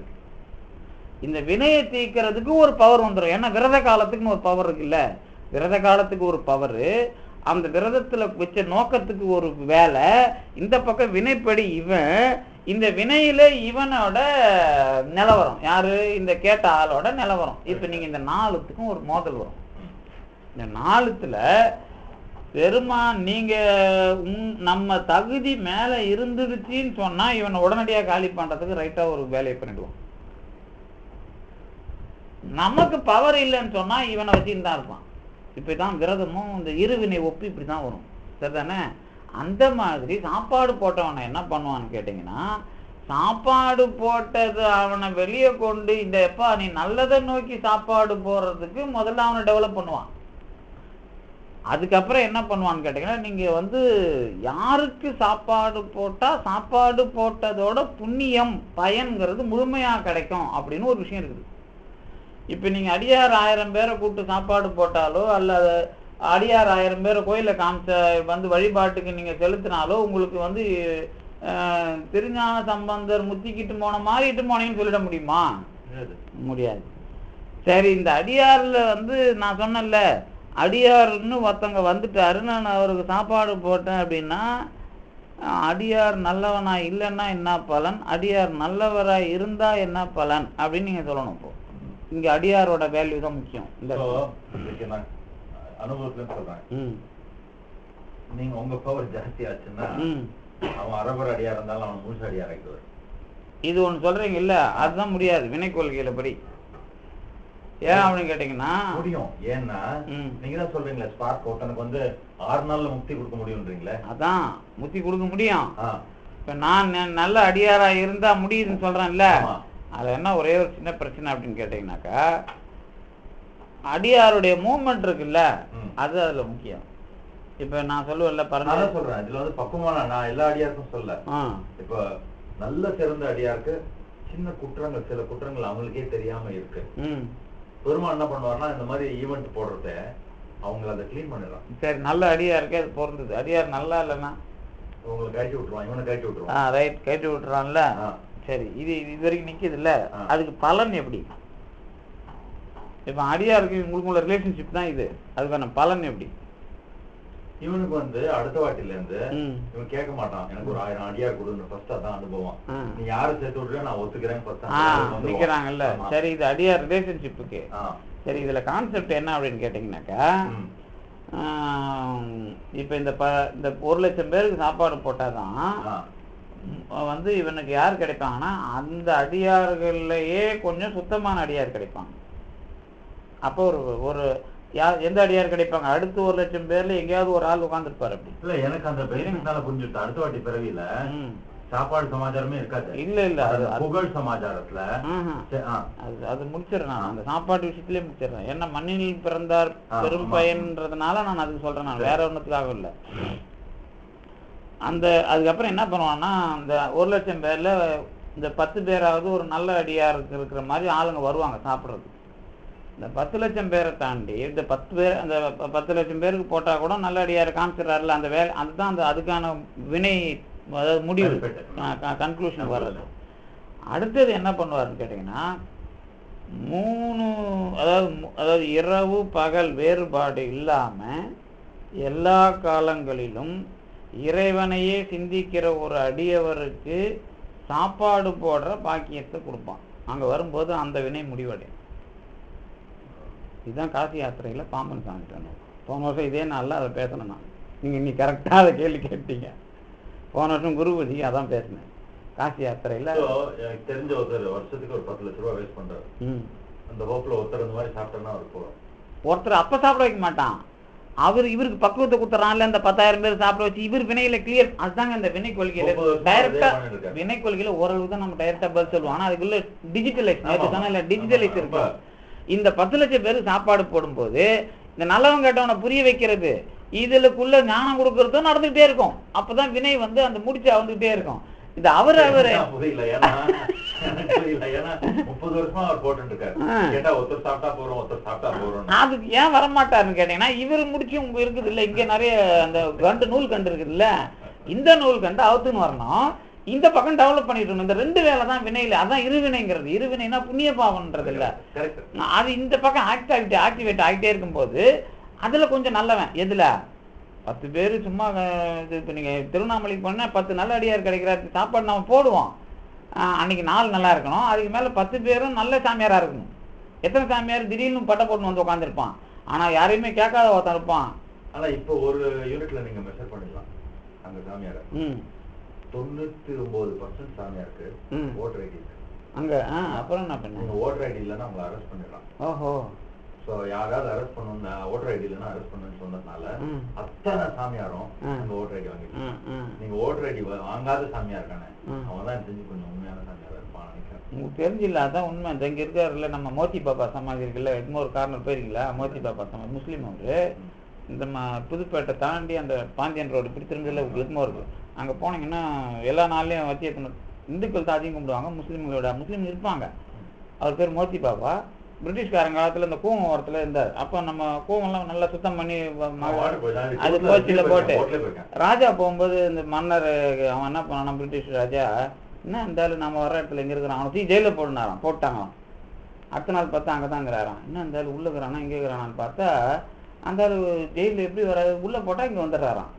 அப்புறம் தான் ஐயா என்ன மன்னிச்சிருங்க வணங்கினாராம். அவர் மோத்தி பாபா சித்தர். அவர் எதுக்கு சொல்ல வரேன்னு கேட்டீங்கன்னா, அவங்களுக்கு ஓட்டர் ஐடி தேவை. ஓட்டர் ஐடியில உள்ளத்தையும் போட்டாலும் வெளியே வந்துருவாங்க. ஓட்டர் ஐடி தேவை இல்லை. இந்த வாட்டி போனப்ப ஒருத்தர் இந்த மாதிரி ஒரு வீடு கட்டிருக்காரு. வீடு கட்டி யாராவது பார்த்தாருன்னா சித்தர் கொண்டு ஒரு 20 நாளைக்கு தங்க வச்சிருவாரு. அவரோட ஃபுல் டைமே அவர் வேலை இதுதான். அவர் கிரிவலம் வரட்டே கூட வந்தாரு. அவர் தான் சொன்னார் இந்த மாதிரி இப்ப ரொம்ப ஈஸியா கண்டுபிடிக்க முடிஞ்சா போட்டுங்க, ஓட்டர் ஐடி இருக்கா சாமியார்ட்ட கேட்டா இருக்குன்னு தான் முடிஞ்சு போச்சு அதோட. ஆமா. ஆனா ஒரு விஷயம் நீங்க அதுக்குள்ளேயும் டெவலப்மெண்ட் உண்டு. நீங்க இப்ப சித்தரா சமாதி ஆகுறாங்கல்ல, அன்னைய நாள் வரைக்கும் அவங்க மைனஸ் தான், ஃபுல் பிளஸ் கிடையாது. அதையும் மைண்ட்ல வச்சுக்கணும். ஏன்னு கேட்டீங்கன்னா நம்மளை விட அவங்க மேல வந்துட்டாங்க. இந்த பிறவில ஃபுல் பிளஸுக்கு போயிடுவாங்க. ஆனா சமாதி ஆகிற அன்னையில இருந்து அவங்க ஆசீர்வாதம் வேற மாதிரி இருக்கும். அதனாலதான் அவங்க பரிபாஷை என்ன சொல்றாங்க, நான் வீட்டுக்கு போனவர் வாங்கிக்கிறாங்க. இப்போ கேட்பாங்க நிறைய பேர், ஐயா எனக்கு இதை ஏன் இப்போ நான் வீட்டுக்கு போன இப்போ செஞ்சுட்டாங்கன்னா அவங்க பிரபலமாகி அவங்களுக்கு இழுக்கு பிறப்பு ஒருவேளை எக்ஸ்டெண்ட் ஆகிடும். அதனால ரொம்ப கவனமா இருப்பாங்க ஒரிஜினல் சித்தர். அவங்க என்ன பண்ணுவாங்க, நான் வீட்டுக்கு போன பிறகு வாங்கிக்கிறேன், என்ன இருந்தாலும் என்ன சொல்றான் புரியாதுன்னு போயிடுவாங்க. அது சமாதி ஆனவர்கள் போய் நின்று கேட்டிங்கன்னா அங்கே நடக்கும். இதுதான் அடிமுடி சித்தர், இந்த பாமன் சாமி வரலாறுலாம் இதுதான். அப்போ இப்போ நீங்க இந்த 100 பேர் சாப்பாடு போடல, இவன் பக்கம் கிளியர் பண்ணிட்டு வரா பாருங்க, அதுக்கேற்ற மாதிரி ஆள் கிடைக்கணும். அப்புறம் அப்பதான் என்ன பண்ணுவாருன்னா, கடைசியா ஒரு ஆள் வரும்போது அவனுக்கு ஒரு ஆளுக்கு நீங்க போட்டாலே பெரும் பயன். நீங்க இப்ப செத்த சாம்பலை நீங்க உருவாக்கலாம். அப்பதான் இதுதான் இந்த கோஜென்சி வினை கொள்கையில இவ்வளவு செட்டிங்ஸ் இருக்கு. இதுதான் வினை கொள்கையே. இந்த நேராதல் அது இதுன்னு போடுற அர்த்தமே தான். அதான் அதுல என்ன சந்தேகம் உங்களுக்கு?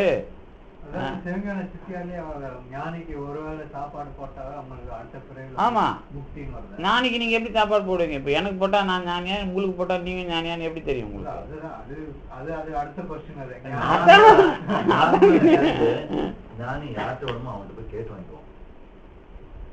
அது சிலருக்கு மட்டும். நீங்க உங்களுக்கு பக்குவம் இருந்து தானே அது அவங்க பார்த்து உங்ககிட்ட வாங்கிக்கலாம். சொல்லுவாங்க அந்த திருச்சியில யார் ஒருத்தர் அவர் சில கடை போய் சாப்பிடுவாங்க. திருச்சியில மட்டும் இல்ல, இலங்கையில நிறைய பேருக்கு வரலாறு அது உண்டு. அவரும் உண்டு. காசு வாங்குறது, மூஞ்சில அடிக்கிறது எல்லாம் உண்டு. இந்த சிவமணி சிவமணிக்கு பிறந்தது 100 ரூபா கொடு, நீ உலகெல்லாம் சுத்திட்டு வா அப்படின்னாரு. 100 ரூபா வாங்கினாரு. அவ்வளவுதான். 100 ரூபா வாங்கிட்டு நீ உலகெல்லாம் சுத்திட்டு வா அப்படின்னா அவ்வளவுதான். ட்ரம்ஸ் சிவமணி இன்ன வரைக்கும் உலகம் சுத்திட்டு இருக்கு. பரஞ்சோதி பாபா கிட்ட யாரு? இவங்க 2 பேரும் பேசிருக்காங்க. யாரு?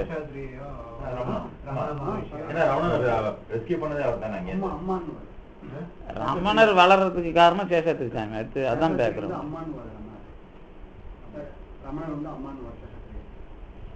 சேஷாத்திரியினுடைய ஃபுல் ஃபிளெட்ஜ் ரமணர் கிடையாது, அதை ஞாபகம் வச்சுங்க.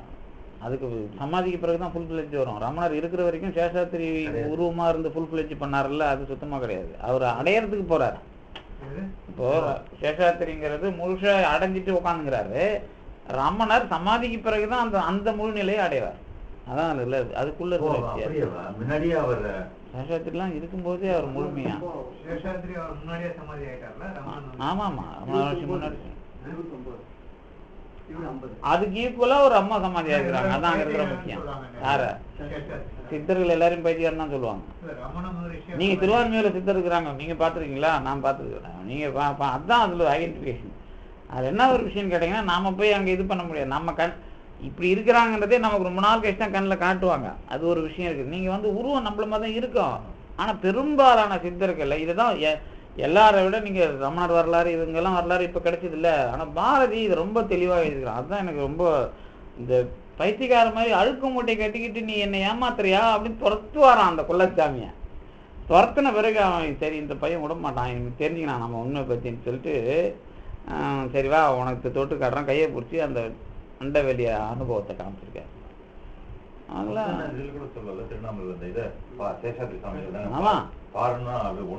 யாரோ ஒருத்தன் சாவ போறான்னா நம்ம அவனை பிடிச்சி காமிச்சிருக்காரு. அதெல்லாம் வந்து சும்மா இல்ல, அவங்க கனெக்ட் பண்ணிட்டு பேசிக்கிட்டே இருக்கிறாங்க, ஆர்டர் பண்ணிக்கிட்டே இருக்கிறாங்க. நீங்க வந்து சென்னைக்கு போகக்கூடாதுன்னு ஒரு அம்மாவை சொல்லியிருக்காரு. கல்யாணம் அது பெரியவங்க நிறைய பண்ணிருக்காரு. அது மாதிரி அதான் பெரியவங்க வந்து இன்னைக்கு இப்போ நாளைக்கு போக போறாங்க. ட்ரெயின் ஆக்சிடென்ட் அதே மாதிரி தான் இந்த சான்ஸ்கிரிட் காலேஜ்ல வாசல்ல யாரோ போட்டோ எடுக்கிறாங்க, எடுக்காதுன்னு பார்த்தா அந்த போட்டோ வந்திருக்கு. அந்த அந்த போர்ஷன் மாத்திரம் ஒன்றும் இல்லாம வந்திருக்கு. அந்த போட்டோ போட்டு காப்பாங்க. பயமா இருக்கும், படிக்கிறதுக்கு ரொம்ப வருத்தமா இருக்கும். அவர் வந்து ரொம்ப முழுமையா இருந்தவர் சேஷாத்திரி சாமி. அதாவது நான் என்ன சொல்றேன்னா, மற்றவங்களுக்கும் அவருக்கு என்ன வேறுபாடுனா குறை ஏற்றத்தாழ்வு கிடையாது. இவங்க எப்ப அந்த நிலையை அடையறாங்க, அவர் எப்போ அடைஞ்சாரு, அந்த மாதிரி ஒரு வேறுபாடு. மற்றபடி வந்து மற்ற சமயத்துல சித்தர்லாம் கிடையாது. உலகத்துல இடம் ஒண்ணு வேணும் சார், அதுக்குன்னு ஒரு இடம் வேணும். இப்போ நீங்க வந்து இடம்னா அந்த பூமியில ஒரு இடம் வேணும். மற்ற சமயத்துல கண்ணுக்கு தெரியாது எங்கோ ஒருத்தர் 2 பேர் இருப்பாங்க, அவ்வளவுதான். உலகம் முழுக்க வாழ வச்சுன்னு இருக்கிறாங்க சித்தர்கள், வாழ வைக்காம இல்லை. ஆனா அதிகப்படியா ஒரு டீம் ஒர்க்குங்கிறது இங்க டீம் ஒர்க்கு. அது அழகா சொல்ல போனா சித்தர்கள்லயும் தனி கிடையாது, டீம் ஒர்க்கு தான். ஹெட்டு அவரோட கண்ட்ரோல்ல கொஞ்சம் பேர் இயங்குறாங்க, அதெல்லாம் நல்லா தெரியுது. அங்க இருந்துட்டு அவங்க ஆர்டர் பண்றாங்க, இந்த ஏரியாவில் உங்களுக்கு நீங்க போனீங்க. ஏன் லண்டன்ல நடக்கிற பூஜை இங்க ஒரு அம்மா சொல்லிட்டு இருக்காங்க. நம்ம மலேசியால இருந்து ஒரு அம்மா என்ன பண்ணிடுது தெரியாது, பழனி முருகன் ஐயருங்கிட்ட காசை கொடுத்து கோமத்தை வாங்கி போயிட்டு இருக்குது. பழனி முருகனுடைய கோமத்தை வாங்கி போய் பூஜை பண்ணிட்டு இருக்குது மலேசியாவில். இங்க வந்தப்போ ஒரு முருகன் உபாசனை பெற்ற ஒரு அம்மா, நான் என்னப்பா நீ என் கோமத்தை எடுத்து போனேன், அது ஊட்ட என் பூட்டி வச்சுக்கிற, அதை ஏதாவது எடுத்து நீ வழிபாடு கற்பனை காட்டணுமா இல்லையா, என்னை வந்து பார்த்துட்டு போகணுமா இல்லையா. அவங்க சரண்டரை காலில் வந்துட்டாங்களாம். இது உங்களுக்கு எப்படி? அதான் நாங்கள் லண்டன்லேயும் நீங்கள் எத்தனை மணிக்கு பூஜை பண்ணுறீங்க நாங்கள் பார்ப்போம், இங்கேயும் பார்ப்போம், நாங்கள் எங்கே எந்த இடத்துக்கு வரணுமோ அந்த இடத்துக்கு வந்துடுவோம் நாங்களாம். ஏன்னா இந்த உலகம் பார்க்கும்போது தான் நம்ம தத்துவத்தில் மெய்மையை நோக்கி போயிட்டு இருக்கிறோன்ட்டு. ஏன்னா இது ஏதோ வெறிய டேரிங்காக நம்ம படிக்கல இது. அதனால தான் நம்ம வந்து இதுக்குள்ளே இன்னும் வந்து கிளாரிட்டிக்கு போயிட்டு இருக்கிறோம். இல்லாட்டா நம்ம இதை வந்து ஆர்குமெண்ட்டாக மட்டும்தான் பார்த்துட்டு இருக்கோம். நம்மக்கிட்ட ஆர்குமெண்ட்டே கிடையாது. அதனால தான் வந்து அதை எக்ஸ்பீரியன்ஸாக பார்க்க சொல்கிறாங்க. எக்ஸ்பீரியன்ஸாக பார்க்கும்போது தான் ஓகே, பெருமான் நமக்கு வந்து இதை இந்த அளவுக்கு பெரிய அளவு கொண்டு வந்துருக்குறான்ல. வினை கொள்கையை பொறுத்த வரைக்கும் இதுதான் சார். நீங்கள் அது முடிவு பண்ணுறது வந்து அது நம்ம அனுபவத்தை வச்சு நம்மளை டெவலப் பண்ணணும். அதே மாதிரி அந்த தங்கம் சொன்னால அந்த திருடனுக்கு அவனுக்கு எப்படி ஞானம் கொடுக்குறான்னு கேட்டிங்கனாக்கா 2 விதமாக அதை பார்க்கணும். ஒன்று தங்கத்தை கொடுத்து அனுபவிக்க விடாமல் டார்ச்சர் பண்ணிடுவான், புரிய வச்சிருவான். இன்னொன்று தங்கத்துக்காகவே அவனை போராட வச்சிருவான். இந்த 2 விதமாக அவனை ட்ரீட் பண்ணுவான். அதாவது பொண்ணை வச்சு அதுக்காகவே அவனை அந்த அழுத்தை கொடுக்குற ஞானங்குது இல்லை அதில் போட்டு. அதாவது இங்கே இப்போ பார்த்தீங்கன்னா இந்த டைவர்ஸ் பண்ணுறாங்கல்ல, இது பண்ணுறாங்க, அப்புறம் இது வந்து இப்போ பரவலாக நடக்கிறதுனால நமக்கு கன்க்ளூஷனுக்கு வர முடியல. ஆனால் ஒரு விஷயத்தை நீங்கள் கன்க்ளூஷன் வரலாம். எது தெரியுமா, இந்த இருக்கிறாங்கல்ல இந்த ஒரிஜினலாக இந்த ராகு கேது தோஷம் செவ்வாய் தோஷம்லாம் இருக்குதுங்கள, இதுங்களெல்லாம் நீங்கள் பார்த்தீங்கன்னாக்கா ஒன்று யாரையாவது சார்ந்து வாழணுன்ற மாதிரி படைச்சுக்குவான். ஆனால் அவங்களுக்கு குடும்பம் அமையாத பண்ணிடுவான், தனியாக விட்டு புலம்பு விடுறது. உங்களுக்கு புரியுதா அந்த இடம்? அதே மாதிரி தோஷத்தை கொடுத்துட்டா பண்ணுவான், அவங்களுக்கு கல்யாணத்தை பிரச்சனை பண்ணிடுவான். ஆனால் கல்யாணம் பண்ணி நான் குடும்பம் குட்டியோட வாழணுன்ற ஆசையை கொடுத்துருவான். இந்த சில பேருக்கு கல்யாணம் பண்ணுற செட்டிங்ஸ் இருக்கும் ஜாதகப்படி. ஆனால் அவங்களுக்கு என்ன பண்ணுவான்னு கேட்டிங்கன்னா, கல்யாணத்தை வந்து ஆசையை கொடுத்துட்டு கல்யாணம் பண்ணுறதுல பிரச்சனையை உண்டு பண்ணிவிடுவான். அந்த எதை வந்து பிறப்பில் தொடக்கத்தில் ஒரு ஆசை இருக்குதோ அதுக்கான மோதல் தான் பிறப்பு. இதுதான் வினைக்கொள்கையோட ஸ்டார்டிங். சரி, இதில் வந்து நீங்கள் எங்கே சால்வ் ஆகுறீங்க, எந்த உண்மையில் போய் நிற்கிறீங்கிறது தான். மிக்சர் எடுத்து போடுறதுக்கு சஞ்சிதத்துலேருந்து அது பெருமானோட டைரக்ட் ஆக்ட் தானே. டைரக்ட் ஆக்ட் அதான் இந்த இடத்துக்கு சிந்தசிஸ் பண்ணுறான் சார். இந்த பிறப்பில் இந்த போன சஞ்சிதத்துல எல்லாம் இது விடுதலை அடையணும் அப்படின்னு ஒரே பிறவில விடுதலை அடையணும்ன்றதான் பெருமாள் நோக்கம். அடையணும்னு சொன்னா சிந்தசிஸ் பண்ணி இந்த ஆசையை முதல்ல இதுக்கு உடைச்சு விட்டா அப்ப பிறந்ததுல இருந்து ஒரு ஆசையில தான் அது இருக்கும். அது எந்த குழந்தையே யாரும் வளர்த்ததா சரித்திரம் கிடையாது. ஏன்னா ஐயோ எங்க பையன் இதை கொடுத்தா சாப்பிட மாட்டான், அவன் இதுதான் சாப்பிடுவான்னு நீங்க சொல்லுவீங்க. எப்ப ஒரு வயசுல இருந்தே சொல்லிக்கிட்டு இருப்பீங்க. அப்ப நீங்க எங்க வளர்த்தீங்க? நம்ம வளர்த்தேன்னு சொல்லிக்க வேண்டியது. உடம்பையே நாம வளர்க்கல, சாப்பாடு போடுவோம், அதுதான் வளரும். அது வந்த பிறகு ஆசை வரும். அப்ப நாம அதையும் நாம வளர்க்கல. எந்த வேலையும் நான் இப்படிதான் ஒரு கேள்வி கேட்பேன், ஏதாவது நான் செய்தேன்னு ஒரு வேலையை சொல்லுங்க பார்ப்போம். எந்த வேலையும் நீங்க நான் செய்தேன்னு சொல்ல முடியாது. ஏன்னா பசி எடுத்ததுனால சாப்பிட்றேன், இல்லாட்ட நான் சாப்பிடவே மாட்டேன். சாப்பிட்டதுனால ஆசை வருது, வேலை செய்யணுன்ற எண்ணம் வருது.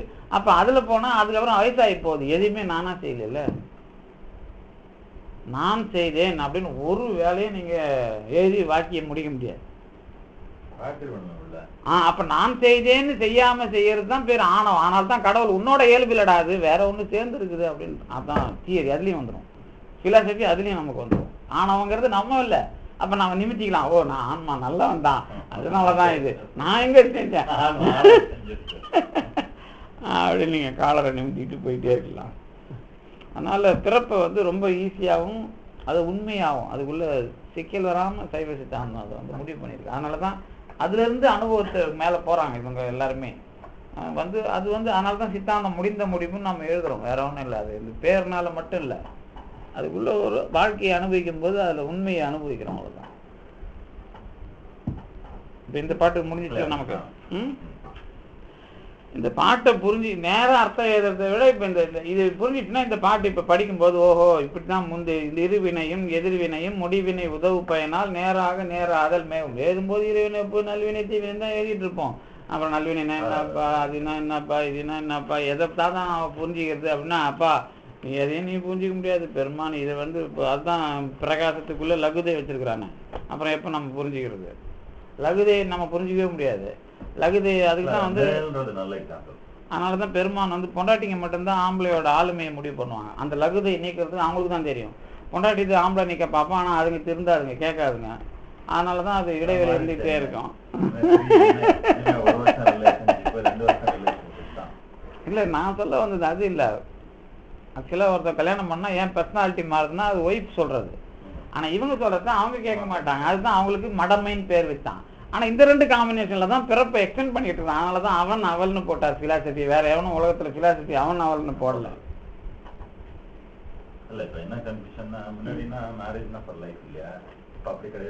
இப்ப அந்த ட்ரெண்ட் மாறிட்டதுனால இப்ப பெருமான் வேற ஏதோ மாற்றி கொண்டு வர.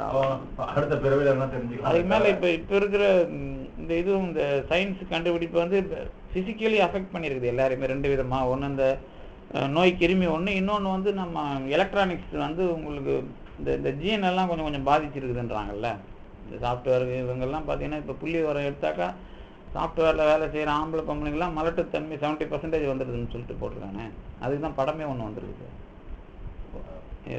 இப்போ சர்வே எடுத்துட்டாங்க, இந்த ஃபாரினர் சயின்டிஃபிக்கா சர்வே எடுத்து கம்ப்யூட்டர்ல வேலை செய்யற 70% ஆண்கள் அலட்டுத்தன்மை பெறுகிறார்கள். இதுக்காக ஒரு படம் எடுத்துக்கிறான். எப்படி கல்யாணம் பண்ணி எத்தனை பேரோட வேணாலும் எப்படி கல்யாணம் பண்றத மன ரீதியா மாத்தி ஒரு படம் வந்து தயாராகிட்டு இருக்கு. ஏன்னா இவங்களுக்கு மாட்டுத்தன்மை இவங்களுக்கு தெரியாமலே அந்த ரேஸ்ல இப்போ எனக்கு தெரிஞ்ச வரைக்கும் நமக்கு கண்ணும் மயக்கமும் கொஞ்சம் நேரம் வரும். இந்த ரொம்ப நேரம் கம்ப்யூட்டர்ல உட்காந்துட்டு இருந்தா கொஞ்சம் லைட்டா அந்த இது வரும், அந்த பாதிப்பு தெரியுது நமக்கு. இளமையில இருக்கிறவங்களுக்கு தெரியாது. இப்ப நீங்க பாத்தீங்கன்னாக்கா அந்த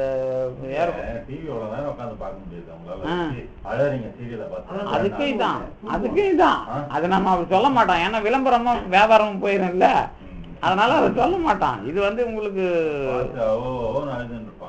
அது எல்லாமே போயிடும். இதில் என்ன விஷயம்னு கேட்டிங்கன்னா, அதனால தான் இன்னொருத்தன் இவன் கடைக்காரன் நேற்று ஒருத்தன் சொல்கிறான், சார் இப்போ உலகத்தில் இப்போ அரசியலேருந்து எல்லாமே வந்து அவ்வளோ ஒன்றுதல் அதில் நடக்கிறத அதோட 1% கூட ஏன் பெருமாட்ட நடக்க மாட்டேங்குது?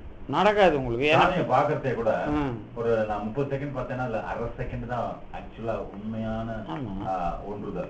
பாக்கி 29 வந்து சத்தம் கேட்கறது, அவன் போறான் குறுக்க போறான். அப்புறம் நம்ம மைண்ட் மாறுறது, அந்த உருவமே எல்லாருக்கும் பதியாது. முதல்ல உள்ள நாம பெருமானை பார்த்தோம்னு நினைக்கிறாங்கல்ல, மறுபடியும் அதே பெருமானை நினைச்சு பார்க்கறதுக்கு ரேரா தான். இப்போ நீங்க நினைச்சு பார்ப்பீங்க, நாம நினைச்சு பார்ப்போம். ஏன்னா சாமி கும்பிட தெரிஞ்சவங்க தான் நினைச்சு பார்ப்பாங்க.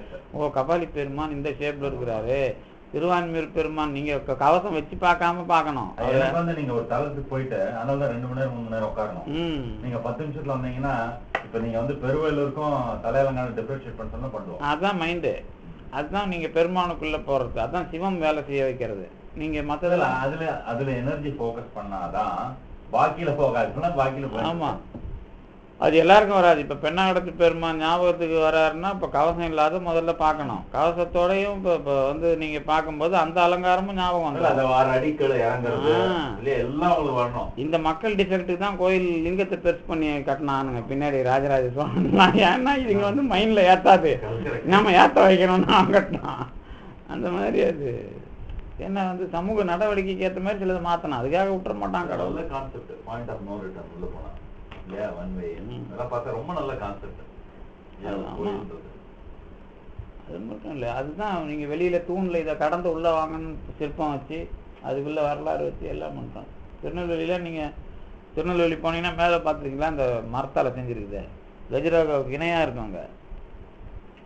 திருநெல்வேலி நெல்லையப்பருக்கு போனீங்கன்னா மேலே பார்த்தீங்கன்னா மரத்தால செஞ்சிருக்கேன்ல உள்ள போகும்போது, அதுல பார்த்தீங்கன்னா கஜுராஹோவுக்கு இணையா இருக்கும் சிற்பம். ஒருத்தர் என்னை பார்த்தே கேட்டார், சார் என்ன உள்ள நுழையும் போது எப்படி இருக்குது, எப்படி கோயிலுக்குள்ள போறீங்கன்னாரு. ஓ பெருமான் இப்படி ஒரு விஷயம் வச்சிருக்காரு, ரைட், இதெல்லாம் கடந்து தம்பா உள்ள வர சொல்றாரு அவரு, அவ்வளவுதான்.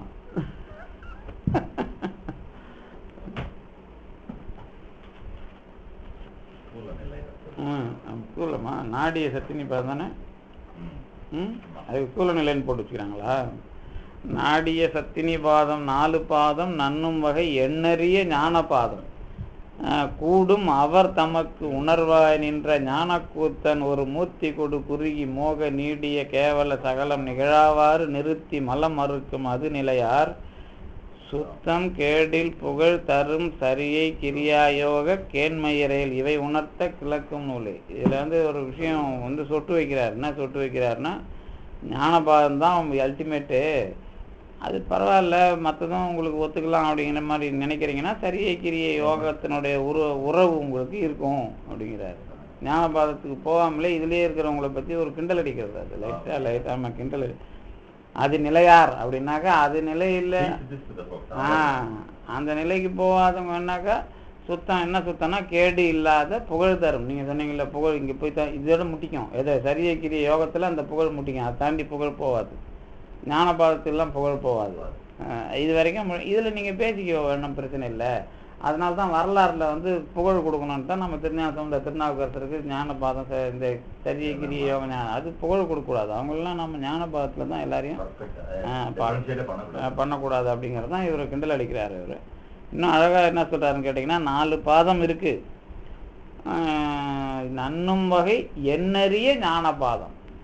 அந்த பொருந்துற வகையில் 4 பாதம் சொல்லுவோம். ஆனால் எண்ணுவதற்கு அறிய ஞானபாதம் கூடுவர் யாருன்னா தமக்கு உணர்வாய் நின்ற ஞானக்கூத்தனை தான். சித்துக்கு சித்து தான் சேர்றது அப்படின்னு. ஒரு மூர்த்தி கொடு குறுகி மோக நீடிய கேவல சகலம் நிகழாவாறு நிறுத்தி மலமறுக்கும். எது அந்த நிலையில் அது என்ன பண்ணும் அப்படின்னா, ஒரு மூர்த்தத்தில் வந்து உங்கள் மோகத்தையும் உங்களுடைய ஆணவத்தையும் அது வந்து அறுத்து கேவலமும் இருக்காது சகலமும் இருக்காது, மலத்தை அறுத்து உங்களுக்கு சுத்த நிலைக்கு கொண்டு போவோம். அந்த சுத்த நிலையை அனுபவிக்காதவர்கள் வேணா கேடில் புகழ் தரும் சரியை கிரிய யோகத்தோட உறவு கொண்டு இருப்பார்கள். இதை இன்னும் நூலில் பார்த்துக்கோ, ஒன்றும் பிரச்சனை இல்லை அப்படிங்கிற மாதிரி அதை அடிப்பார். இதில் வந்து என்ன அப்படின்னு கேட்டிங்கனாக்கா, எல்லாரும் சொல்கிற மாதிரி சொல்லாமல் இதை தெளிவாக பண்ணுறாரு, அவ்வளோதான் விஷயம். அதுவும் கேடில் புகழ். ஆமாம், அதில் ஒன்றும் சந்தேகம் இல்லை. ஆனால் அது மேலே கிடையாது. நிலையார், அதாவது அதுதான் நிலையார் சுத்தம்.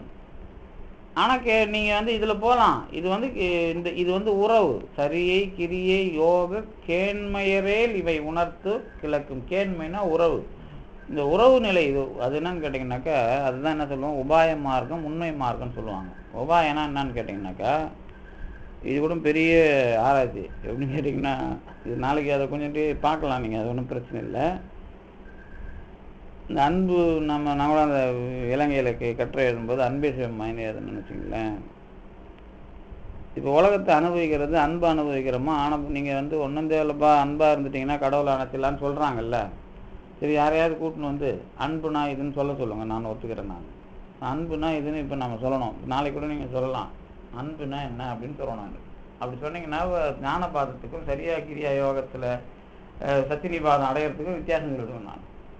ஆனால் ஞானபாதங்கிறதையும் நம்ம போட்டு அடிப்போம். இப்போ ஞானபாதம் வெறும் ஞானம் சொல்லக்கூடாது, அதுதான் நம்ம நினச்சிட்டு இருப்போம். சைவ சித்தாந்த மதம் வள்ளலாரை வச்சு மட்டம் தட்டுறது இந்த இடம் தான். வள்ளலார் கருணை சொன்னார், சைவம் வந்து சங்கரரை மறுத்து ஞானம்தான் பேசுது அப்படிங்கிற மாதிரி ஒரு சொட்டு சைவத்துக்கே உண்டு. இங்கேயே இன்னரா நம்ம ஆளுங்களுக்குள்ளேயே உண்டு. ஆனால் இவர் சொல்லிட்டார் திருவாதகம் கருணையாக மாறுன்ட்டார். அப்போ கருணைங்கிற வார்த்தை மட்டும் இல்லை, அது எப்படி கொண்டு வரோங்கிறத ஞான வாய்மையில் சொல்லிடுவார். பின்னாடி புனித நாமம் அணைந்தோர் தன்மையில் சொல்ல போகிறார். அதனால தான் இவர் உண்மை போடுறார். உண்மை ஏன் போடுறாருன்னா, எப்பா சைவ சித்தாந்தம் ஞானத்தை அடையிறன்னு சொல்லிட்டு நினைக்காத. நீ எடுத்து பார்த்தீங்கன்னா ஆன்ம இலக்கணத்திலிருந்து அணைந்தோர் தன்மை வரைக்கும் கருணை எப்படி அனுபவிக்குதுன்னு சொல்ல போகிறோம். அப்படிங்கிறது தான் இவரோட நுட்பம். யார் உமாபதிவாச்சாரியோட வேலை. அதை நம்ம அப்புறம் பார்க்க போகிறோம். ஆனால் இந்த அன்புங்கிறது தான் கருணைக்கு நம்ம கொடுக்குறோம். இப்போ அன்பு கருணை அப்புறம் என்ன இரக்கம் இப்படிலாம் சொல்லிருக்குல்ல. இது ஃபிலாசபியில் இப்போ நம்ம இதையும் வந்து முடிவு கட்டி ஆகணும். இதையும் முடிவு கட்டினீங்கன்னா தான் நீங்கள் வந்து தெளிவாக கடவுள் அனுபவம் ஞானம் இதனுடைய அனுபவங்கிறது சொல்ல முடியும். இப்போ இது சொல்லிடுவோம்ல, இந்த தத்துவ பேதெல்லாம் வேணும். அப்போ தத்துவத்தை எதுக்கு தெரிஞ்சுக்கிறோம்? அன்பு அனுபவிக்க தெரிஞ்சுக்கிறோமா, இல்லை தத்துவம் வேணும், தத்துவத்தை எண்ணி தலையெடுத்து கொள்ள வேண்டாம் அப்படின்னு சித்தர் பாடிக்கிறாருல்ல. ஆமாம், பாடிக்கிறாரு. தத்துவத்தை எண்ணி தலையெடுத்துக்காதுன்னு ஒரு பாட்டு இருக்குது, சித்தர் பாட்டு. யார் பற்றி, எந்த சித்தர்னு தெரியல. அது இருக்குது. அதுவும் இது இல்லை, தத்துவத்தை எண்ணி தலையெடுத்து கொள்ள வேண்டாம் அப்படியே இருக்கு. அதே மாதிரி வந்து இந்த இதுக்குள்ள போய் நீங்க வீணாயிராதீங்க அப்படின்னு நிறைய சித்தர்கள் பாடிக்கிறாங்க. அதுல ஒன்றும் சந்தேகம்லாம் இல்லை. அதையும் உதாரணமா சொல்லிட்டு போயிடுறாங்க. எப்பா இது நமக்கு புரியாது, எல்லாம் வினை, இதெல்லாம் முடியாது, பெருமானே அப்படின்ட்டு போயிருங்க அப்படின்றாங்கன்னு வச்சுக்கோமே. இப்போ நீங்க எப்படி நீங்க சாப்பாடு போடுறவன் எப்படி புகழுக்கு போடுறான் மகிழ்ச்சிக்கு போடுறான்னு சொன்ன மாதிரி அதுவும் வந்து என்னது டாக்மா தியரியில் தான். பெருமானே அப்படின்னு போனா என்ன அவருக்கு கிடைக்கும் சொல்லுங்கப்பா? கேடல் புகழ் ஏதாவது ஒண்ணு கிடைக்குமா? அதான் நான் என்ன கேட்குறேன்னா, பெருமானேன்னு போகும்போதே பெருமானே அப்படின்றது சுத்தமா உங்களுக்கு வருமானு கேட்குறேன் நான். டார்க்கா வந்தா ஆணவத்துல சொல்ற மாதிரி அதுவும் அர்த்தம். ஆணவம்னா ஆணவத்தில் இல்லை, அதாவது என்ன செய்யறேன்னு தெரியாமலே செய்யுதுன்னு சொன்ன பாருங்க. பெருமானேன்னு சொன்னா என்ன செய்யறேன்னு தெரியாமே சொன்னா பெருமானே சொல்லி முடியுமா உங்களாலும் கேட்குறேன். நீங்க கடைசி அந்த பைத்தியக்காரன் போனீங்கன்னா அப்ப சொல்றது அந்த மாதிரி சொல்றதுக்கும் அதே மாதிரி தானே அதுக்கு அர்த்தம். நான் சொல்றது ஒரிஜினல் பைத்தியக்காரன், சித்தர் இல்ல. ஒரிஜினல் பைத்தியக்காரன் சாப்பிட்டுன்னு இருக்கான்னு வச்சுங்களா, அவனுக்கு அனுபவம் உண்டா? எனக்கு தெரிஞ்சு நான் காசியில தங்கி இருந்தப்போ ஒரு வீட்டுல இருந்தேன், சாப்பாடு சாப்பிடுவேன்.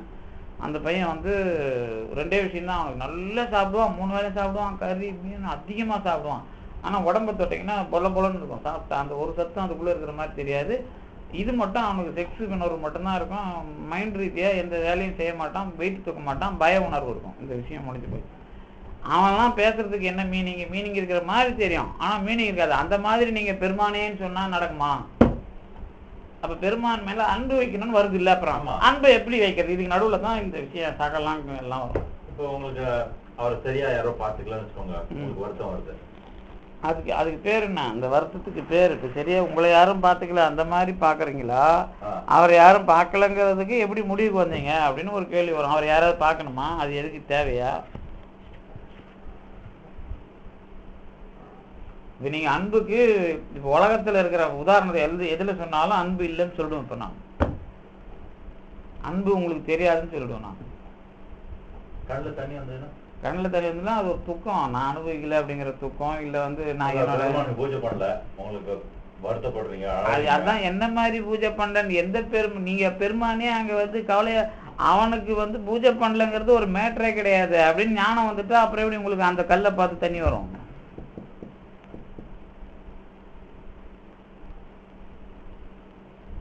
பெருமானம்னா உங்க அன்பை நீங்க பெருமானுக்கு போய் நிக்கிறீங்க. பெருமான் உங்க அன்பை எதிர்பார்த்துனாரு. அதனால கண்ணுல தண்ணி வரத்தால இல்ல, அதனால நீங்க தான் சொல்லிட்டீங்களா பதில. அப்ப கண்ணுல தண்ணி வரத்தால இல்ல, அப்ப நீங்க அன்பே அனுபவிக்கிட்டா இல்லையா?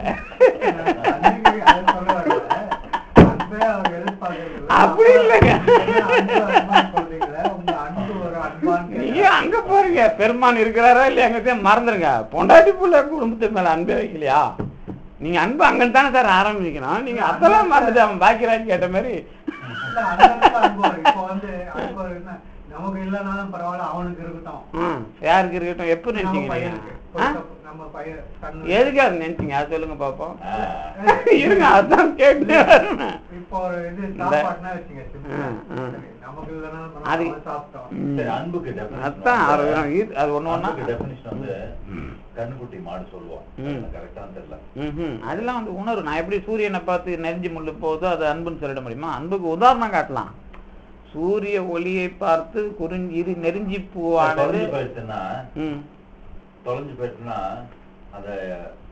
அது அன்பு இல்ல சார். அன்போட உதாரணம் அது. அதுவே அன்பு கிடையாது. ஏன்னா அந்த கண்ணு இன்னும் பசுமாடு எதுக்கு இல்ல இல்ல இல்ல அது சொல்லணும். ஏன்னு கேட்டா சயின்டிபிக்கா இன்னும் பசுமாட்டுக்கு என்ன சொல்லுவோம்னு கேட்டீங்கன்னா, அந்த பால் முட்டிக்குன்னு அது உறிஞ்சல அப்படின்னா அது வலிக்கும்.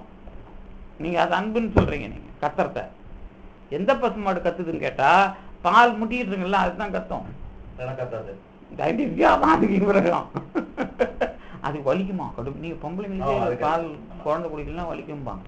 அப்புறம் பெருமானுக்கு போறது ஏதோ ஒரு வேண்டுதல், அவ்வளவுதான். அப்புறம் எங்க அன்பே இல்லையா? சரி, எனக்கு அன்புக்கு உதாரணம் அதெல்லாம் கேட்க மாட்டேன். கண்டிப்பா முத்தி கேட்டுனா யாரையும் வந்து நீங்க சும்மா சொல்லலாம் முத்தின்னு. எப்படி அன்பு ஒண்ணு பொய்யா சொல்றோமோ அந்த மாதிரி முத்தி கண்டிப்பா கேட்க மாட்டீங்க. நானும் அதை எழுதி தரேன். யாரு வேணாலும் இட்டுனுவாங்க. முத்தி யாரும் கேட்கல மாட்டாங்க. முத்தின்னு என்னன்னு தெரிஞ்சு கேட்பீங்க. அப்புறம் அதுதான் அடுத்த பாட்டு வச்சாரு.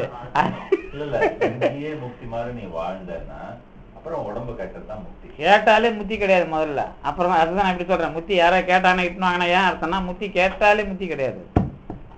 எப்பா எனக்கு முத்தி கொடுத்து கேட்டா முத்தி கிடையாது. அது ஏன்னா அவன் அதை வந்து கேட்காத அளவுக்கு மாறிட்டு இருப்பான். அந்த விஷயம் வராது. தெரியாது. அப்புறம் அதனால்தான் இவர் அதை போட்டாரு. அடுத்த பாட்டு பாத்தீங்கன்னா முத்தி பேதங்கள் இயல்பு போட்டது காரணம் தான். எப்படி நம்ம ஆர்குமெண்ட்ல வருதோ அந்த மாதிரி அவரும் அதை போட்டார். வாசனை தெரிஞ்சிருச்சுன்னா அப்ப நீங்க கேட்கலாம். வாசனையே தெரியாம அதை கொண்டாடணும்னு அர்த்தம் ஒண்ணும் முடியாது. அதுக்கு தான் இப்படி போடுறாரு. அது ஸ்டெப்பா போடுறாரு. இவர் மட்டும்தான் இது ஆர்குமெண்டா போடல. எதுல முத்தி அப்படிங்கறத போடுறாரு. முதல்ல வந்து அறிவையர் இன்புறும் முத்தி அப்படின்னு ஸ்டார்ட் பண்றாரு. அப்ப நீங்க இப்ப எதுக்கு நான் இதை சொல்ல வரேன்னு கேட்டீங்கன்னாக்கா, இந்த உலகத்துல நாம பேசுற வார்த்தைக்கெல்லாம் மீனிங் இருக்குதான்னு பார்க்கணும். பேசுவோம் நிறைய. எப்படி தத்துவவாதிங்க எல்லாம் இந்த அப்ராக்சிமேட்டா ஒரு ஃபீலிங் குரூப் ஆஃப் ஃபீலிங்ஸ் வந்து அந்த வேர்டுக்கு டிஃபைன் பண்ணலாம். அன்புக்கு அதானே சொல்றீங்க. குரூப் ஆஃப் ஃபீலிங்ங்கிறது நீங்க சொல்றீங்கல்ல, இது எல்லாமே வந்து எனக்கு எக்ஸாம்பிளா வரணும். குரூப் ஆஃப் ஃபீலிங்னா என்ன அப்படின்னு நான் இப்போ வந்து இப்போ சைவ சித்தாந்தம் படிக்க வராங்க 10 பேர்னா எல்லாருமேலையும் ஃபீலிங் எனக்கு அன்பு காட்ட முடியுமா? சரி, இப்போ 10 பிள்ளைங்களை பெற்றுட்டாங்க, எல்லாத்து மேலேயும் அன்பு காட்டுறதுன்னா என்ன? பிள்ளைங்களை இப்போ நீங்கள் அன்பு காட்டுறது அது நம்மளை நல்லா பார்த்துக்குங்கிறது தான். இப்போ எல்லாருமே வந்து முன்னெல்லாம் ஒரு காலத்தில் பிள்ளைங்களை அடிமையாக வச்சுருந்தாங்க. இதுதான் கம்யூனிஸ்ட் தியரி. இப்போ நாம் பிள்ளைங்களுக்கு அடிமையாக இருக்கிறோம். இதுதான் நம்ம தியரி. ஏன்னா நம்ம நாளைக்கு பயத்து இப்போ ஸ்டார்டிங்லேருந்தே அப்பா அம்மா பயத்தில் வாழறாங்க. இன்னும் கேட்டால் புள்ள நமக்கு உதவியாக இருக்கும், நாம் வந்து பயன்படணும்னு. நீங்கள் மக்கள் பேர்னு ஒரு அதிகாரம் திருவள்ளுவர் வைக்கிறார். திருக்குறள் இல்வாழ்க்கைக்கு அப்புறம் மக்கள் பேர் வச்சிருப்பார். எதுக்கு மக்கள் பேர்னு வைக்கிறாரு? இப்போ நீங்கள் வினை எங்கள் மக்கள் பேர்லேயே வினையை எப்படி மீட் பண்ணுறீங்க அப்படின்னு ஒரு விஷயம் இருக்குது. அதுதான் என்னன்னு கேட்டிங்கனாக்கா, இப்போ அனுப்பி விட்டுறோம் இப்படி இருக்குது அப்படின்னா இப்போ உங்களுக்கும் அதுக்கும் என்ன சம்பந்தம் அப்படிங்கிறதுல தெளிவாக இருக்கிறோம். தெளிவானா தான் வந்து இப்போ உங்களுக்கு வந்து நீங்கள் அன்பாக இருக்கிறீங்களா இல்லையாங்கிறதுக்கு தெளிவாக தெரியும். பிஹேவியர் வச்சு தான் அன்பு கண்டுபிடிக்க முடியும். சரி, நான் இதுக்குள்ள சொல்ல மாட்டேன்ல.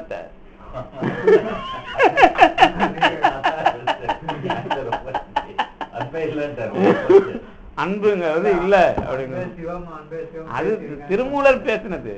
அன்பே சிவமாவது ஆறும் அறிந்தபின் அன்பே சிவமாய் அமர்ந்து இருந்தாரு. திருமூலம் பேசினாரு, திருவள்ளுவரும் அன்புற்று அமர்ந்தார் வாழ்க்கை இன்புற்றுனாரு. திருமுறை சாத்திரத்துல அன்பே இன்பமாக அப்படின்னாங்க. யாரு? திருவருட்பயனிலிருந்து திருவுந்தியார் வரைக்கும். இன்பத்தை நீங்க அனுபவிக்கணும்னா அன்பு தான் சார். மகிழ்ச்சின்னு நீங்க முன்னாடி சொன்னீங்கல்ல. அப்ப இன்பத்தை அனுபவிக்க போறதுக்கு தான் பிலாசபி படிக்கிறோம். அப்ப அன்பு தெரியாமலே பண்ணிட்டு இருக்கிறோம்ல இப்ப நாம. அப்பதான் வந்து அந்த அதுதான் அன்பே இன்ப செய்யாம அன்பு வருமா? அதெல்லாம் வராது. அது வினை தானே நம்ம வாடிட்டு இருக்கிறோமே. அதனால தான் இப்படி சொன்னோம். நாம உலகத்துல நினைச்சுக்கிறது எல்லாத்துக்கும் அன்புங்கிற பேர்ல நினைச்சிருக்கிற எல்லாத்துக்கும் இன்னொரு பேர் கொடுத்துருக்கோம். என்ன பேரு? அவன் அந்த பேர் கொடுத்தான சினிமாவுக்கு ஒரு பேர். அவன் பேருனா அந்த இதோ மாதிரி எடுப்பானா சார். ஆன்னு ஒரு பெர்சன் பேர் கொடுத்தான். அன்பே ஆறு உயிரே. சூர்யா, எஸ்ஜே சூர்யா. எஸ்ஜே சூர்யான்னு அவன் கொஞ்சம் கிறுக்குத்தனமா திங்க் பண்ணுவான். அவனு இந்த மாதிரி அந்த அன்பே ஆறு உயிரேவுக்கு படத்துக்கு பேர் கொடுத்தான். அந்த மாதிரி அன்பு உங்களுக்கு உலகத்துல ஆணவமா தான் தெரியும், அன்பு கிடையாது. அது ஆணவம் தான் அன்பா நம்ம சொல்லிட்டு இருக்கிறோம். ஆணவம் தான் இந்த உலகத்தில் அன்பாக தெரிய வருகிறது. ஆனால் அன்பு தெரிய வரும்போது ஆணவம் இல்லாமல் போகிறது. அவ்வளவுதான். அது அன்பே அன்பாக அறிவு அழியும் பார் திருவுந்தியார். அறிவு அழிஞ்சிடும் அப்படிங்கிறாரு. அதனால்தான் அன்பு சிவம் இரண்டு. அறிவு இல்லாம நீங்க ஆணவம் டெமான்ஸ்ட்ரேட் பண்ணீங்கன்னா, ஆணவத்தோட சிம்டம் டெமான்ஸ்ட்ரேட் பண்ணீங்கன்னா அது அன்பா? அதுவும் கிடையாது. ப்ராசஸ்ல அறிவும் உங்க ஒழுக்கமா ஒண்ணு சேர்ந்தாதான் ஆணவத்தை ஒழிக்க முடியும்.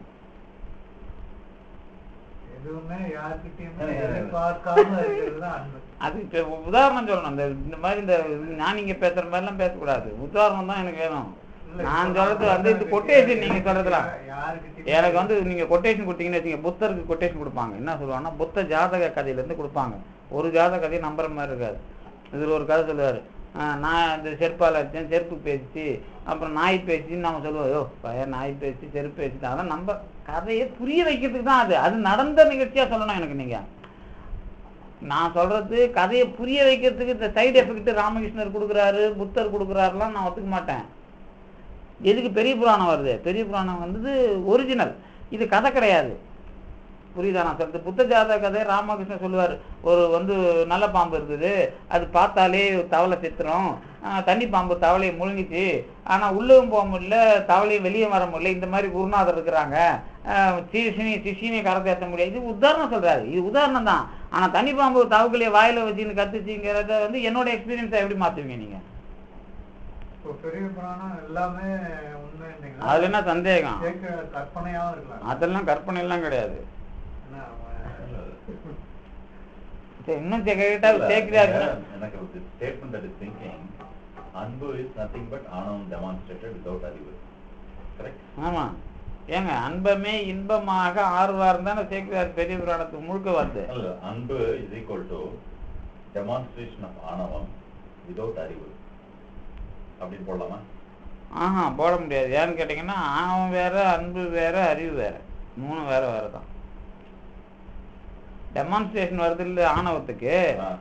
ஆணவத்துக்கோட டெமான்ஸ்ட்ரேஷன் வந்து இந்த பர்த். ஆணவத்தோட டெமான்ஸ்ட்ரேஷன் தான் பர்த். இந்த பர்த்தில் நீங்க அன்பை வந்து எப்படி நீங்க இணைக்க முடியும்? டெமான்ஸ்ட்ரேஷன் வந்து அது பிராக்டிஸா மாறுச்சுன்னா ஆணவம் வந்து 6 வகையா காமிக்கும் இல்லையா? மோகம், மதம், கவலை, வராகம், அதான் விரும்புறதுல இருந்து உயிரை ஓடுறது வரைக்கும். அதேதான் அது நீங்க அன்புன்னு சொல்லிட்டு இருக்கீங்க. அதான் கிடையாது. ஆணவத்தோட டெமான்ஸ்ட்ரேஷன் தான் இது எல்லா. அதனாலதான் நீங்க அன்பு உங்களுக்கு தெரியாதுன்னு நான் சொல்றது துணிஞ்சு. நீங்க சொன்னது கரெக்ட். ஆனா அது அன்புன்னு பேர் கொடுக்க முடியாது. அதனால்தான் சினம் கருணையா மாறுங்கிறாரு. பாத்தீங்களா? உங்களுக்கு அன்புன்னு அர்த்தம் தெரியணும்னா உங்களுக்கு ஆணவம். அதுல என்ன? ஆணவத்தை நீங்க முழுசா உள்ள போனாதான் தெரியும். ஆணவத்தை அடக்கி இருக்கணும். உள்ள போனாதானே அதுக்கப்புறம் தான் நீங்க அடக்கிறதுங்கிறதே எப்படின்னு கேட்பேன் நான். அப்புறம் அடக்கிறதுனா என்னன்னு கேட்பேன். இப்போ அதுதான் என்ன சொல்லுவாங்கன்னாக்கா, நம்ம நடராஜ பெருமான் ஏன் வர்றாருன்னு கேட்டீங்கன்னா, முதல்ல அடக்க பாக்குறாரு. அது டங்கு டங்குன்னு சத்தம் வருது, தாமரம். அது கடைசியா தங்கமா மாறுது இல்லை, இதுதான் அடக்கிறது. முதல்ல நம்ம சத்தம் போடுறது வந்து அதிகாரம் பண்றது, அந்த அடக்கம். அப்ப அடங்குறதுங்கிறதே முதல்ல எல்லாத்தையும் அடக்கிட்டு அப்புறம் எல்லாத்தையும் அடக்கிற ஆற்றல் இருந்து அடங்கி இருக்கிறது. அப்ப இந்த விஷயத்துக்கு வரும்போதுதான் உங்களுக்கு அன்பு தெரியும். நீங்க அப்ப ஆணவத்தை முழுசா கிளறி விட்டுட்டு தான் பண்ணணும். அதை நீங்க உள்ள போட்டு அமுக்க கூடாது. இன்னொன்னு இந்த ஒப்பீனியன் இது சொல்லுங்க. எல்லா ஆன்மாவும் கொஞ்சம் அந்த பக்குவம் ரூட்ல போறேன் 100% ஆஃப் த டைம் ஆணவம் இருக்காது. அந்த ஒரு 0.05% அப்பப்ப கொஞ்சம் அடங்கும். ஆமா, வர முடியாது. ஆமா, அந்த டைம்ல அவன் அன்புனா என்னன்னு தெரிஞ்சுக்குவான். அந்த டைம்ல தெரிஞ்சுக்குவான்னு சொல்றீங்களா? ஆமா, அந்த டைம்ல தான் அவன் அழுவான், பெருமாள் நடக்கலையேன்னு. அவன் பைத்தியக்கார மாதிரி எழுதிருக்காமா. அந்த அழுகுறதுலாம் அன்பை நோக்கினது, அதுவே அன்பு கிடையாது. அவ்வளவுதான் விஷயம், அதான் வித்தியாசம். அவ்வளவுதான். இப்ப நீங்க சொன்னதெல்லாம் கரெக்ட், டெமான்ஸ்ட்ரேஷன்லாம் சொன்னீங்கல்ல, இது எல்லாமே அன்பை நோக்குவதற்கு உரியது. ஆனா அதுவே அன்பு கிடையாது. கொஞ்சம் அப்படியே நூல் இழையில அந்த வேறுபாடு போட்டீங்கன்னா அன்பே சிவம்ங்கிறது கரெக்டுன்னு தெரியும். இது நீங்க அன்பால அழுத்திட்டீங்கன்னு சொன்னா சிவம் வந்து இல்ல, அன்போட கேரக்டரிஸ்டிக் தான் சொல்றேன். அதுவே அன்புன்னு நான் சொல்றேன். கேரக்டர் கூட அது அன்போட கேரக்டர் கூட கிடையாது, திரோதாயியோட கேரக்டர். இப்ப வந்து திரோதாயிக்கு விளக்கம் சினம் கருணையாமா, அது திரோதாயோட கேரக்டர், அன்போட கேரக்டர் கிடையாது. அவ்வளவுதான். இப்ப வந்து நம்ம முதல்ல தொடங்கின பாட்டுக்கு அர்த்தத்தை கொடுத்துட்டாரு. அது வரைக்கும் தான் நாம அவ்வளவுதான் விஷயம். அதுதான் நமக்கு இருக்கிற கிஃப்ட். இன்னைக்கு கொடுத்த கிஃப்ட் தான், திரோதாயியை புரிஞ்சுக்கிறது தான் நமக்கு. பாப்பாங்க, நீங்க அன்பை வந்து நல்லா யோசனை பண்ணி எடுத்துவாங்க. நாளைக்கு அன்பை பிச்சு போட்டுருவோம். நீங்க தான்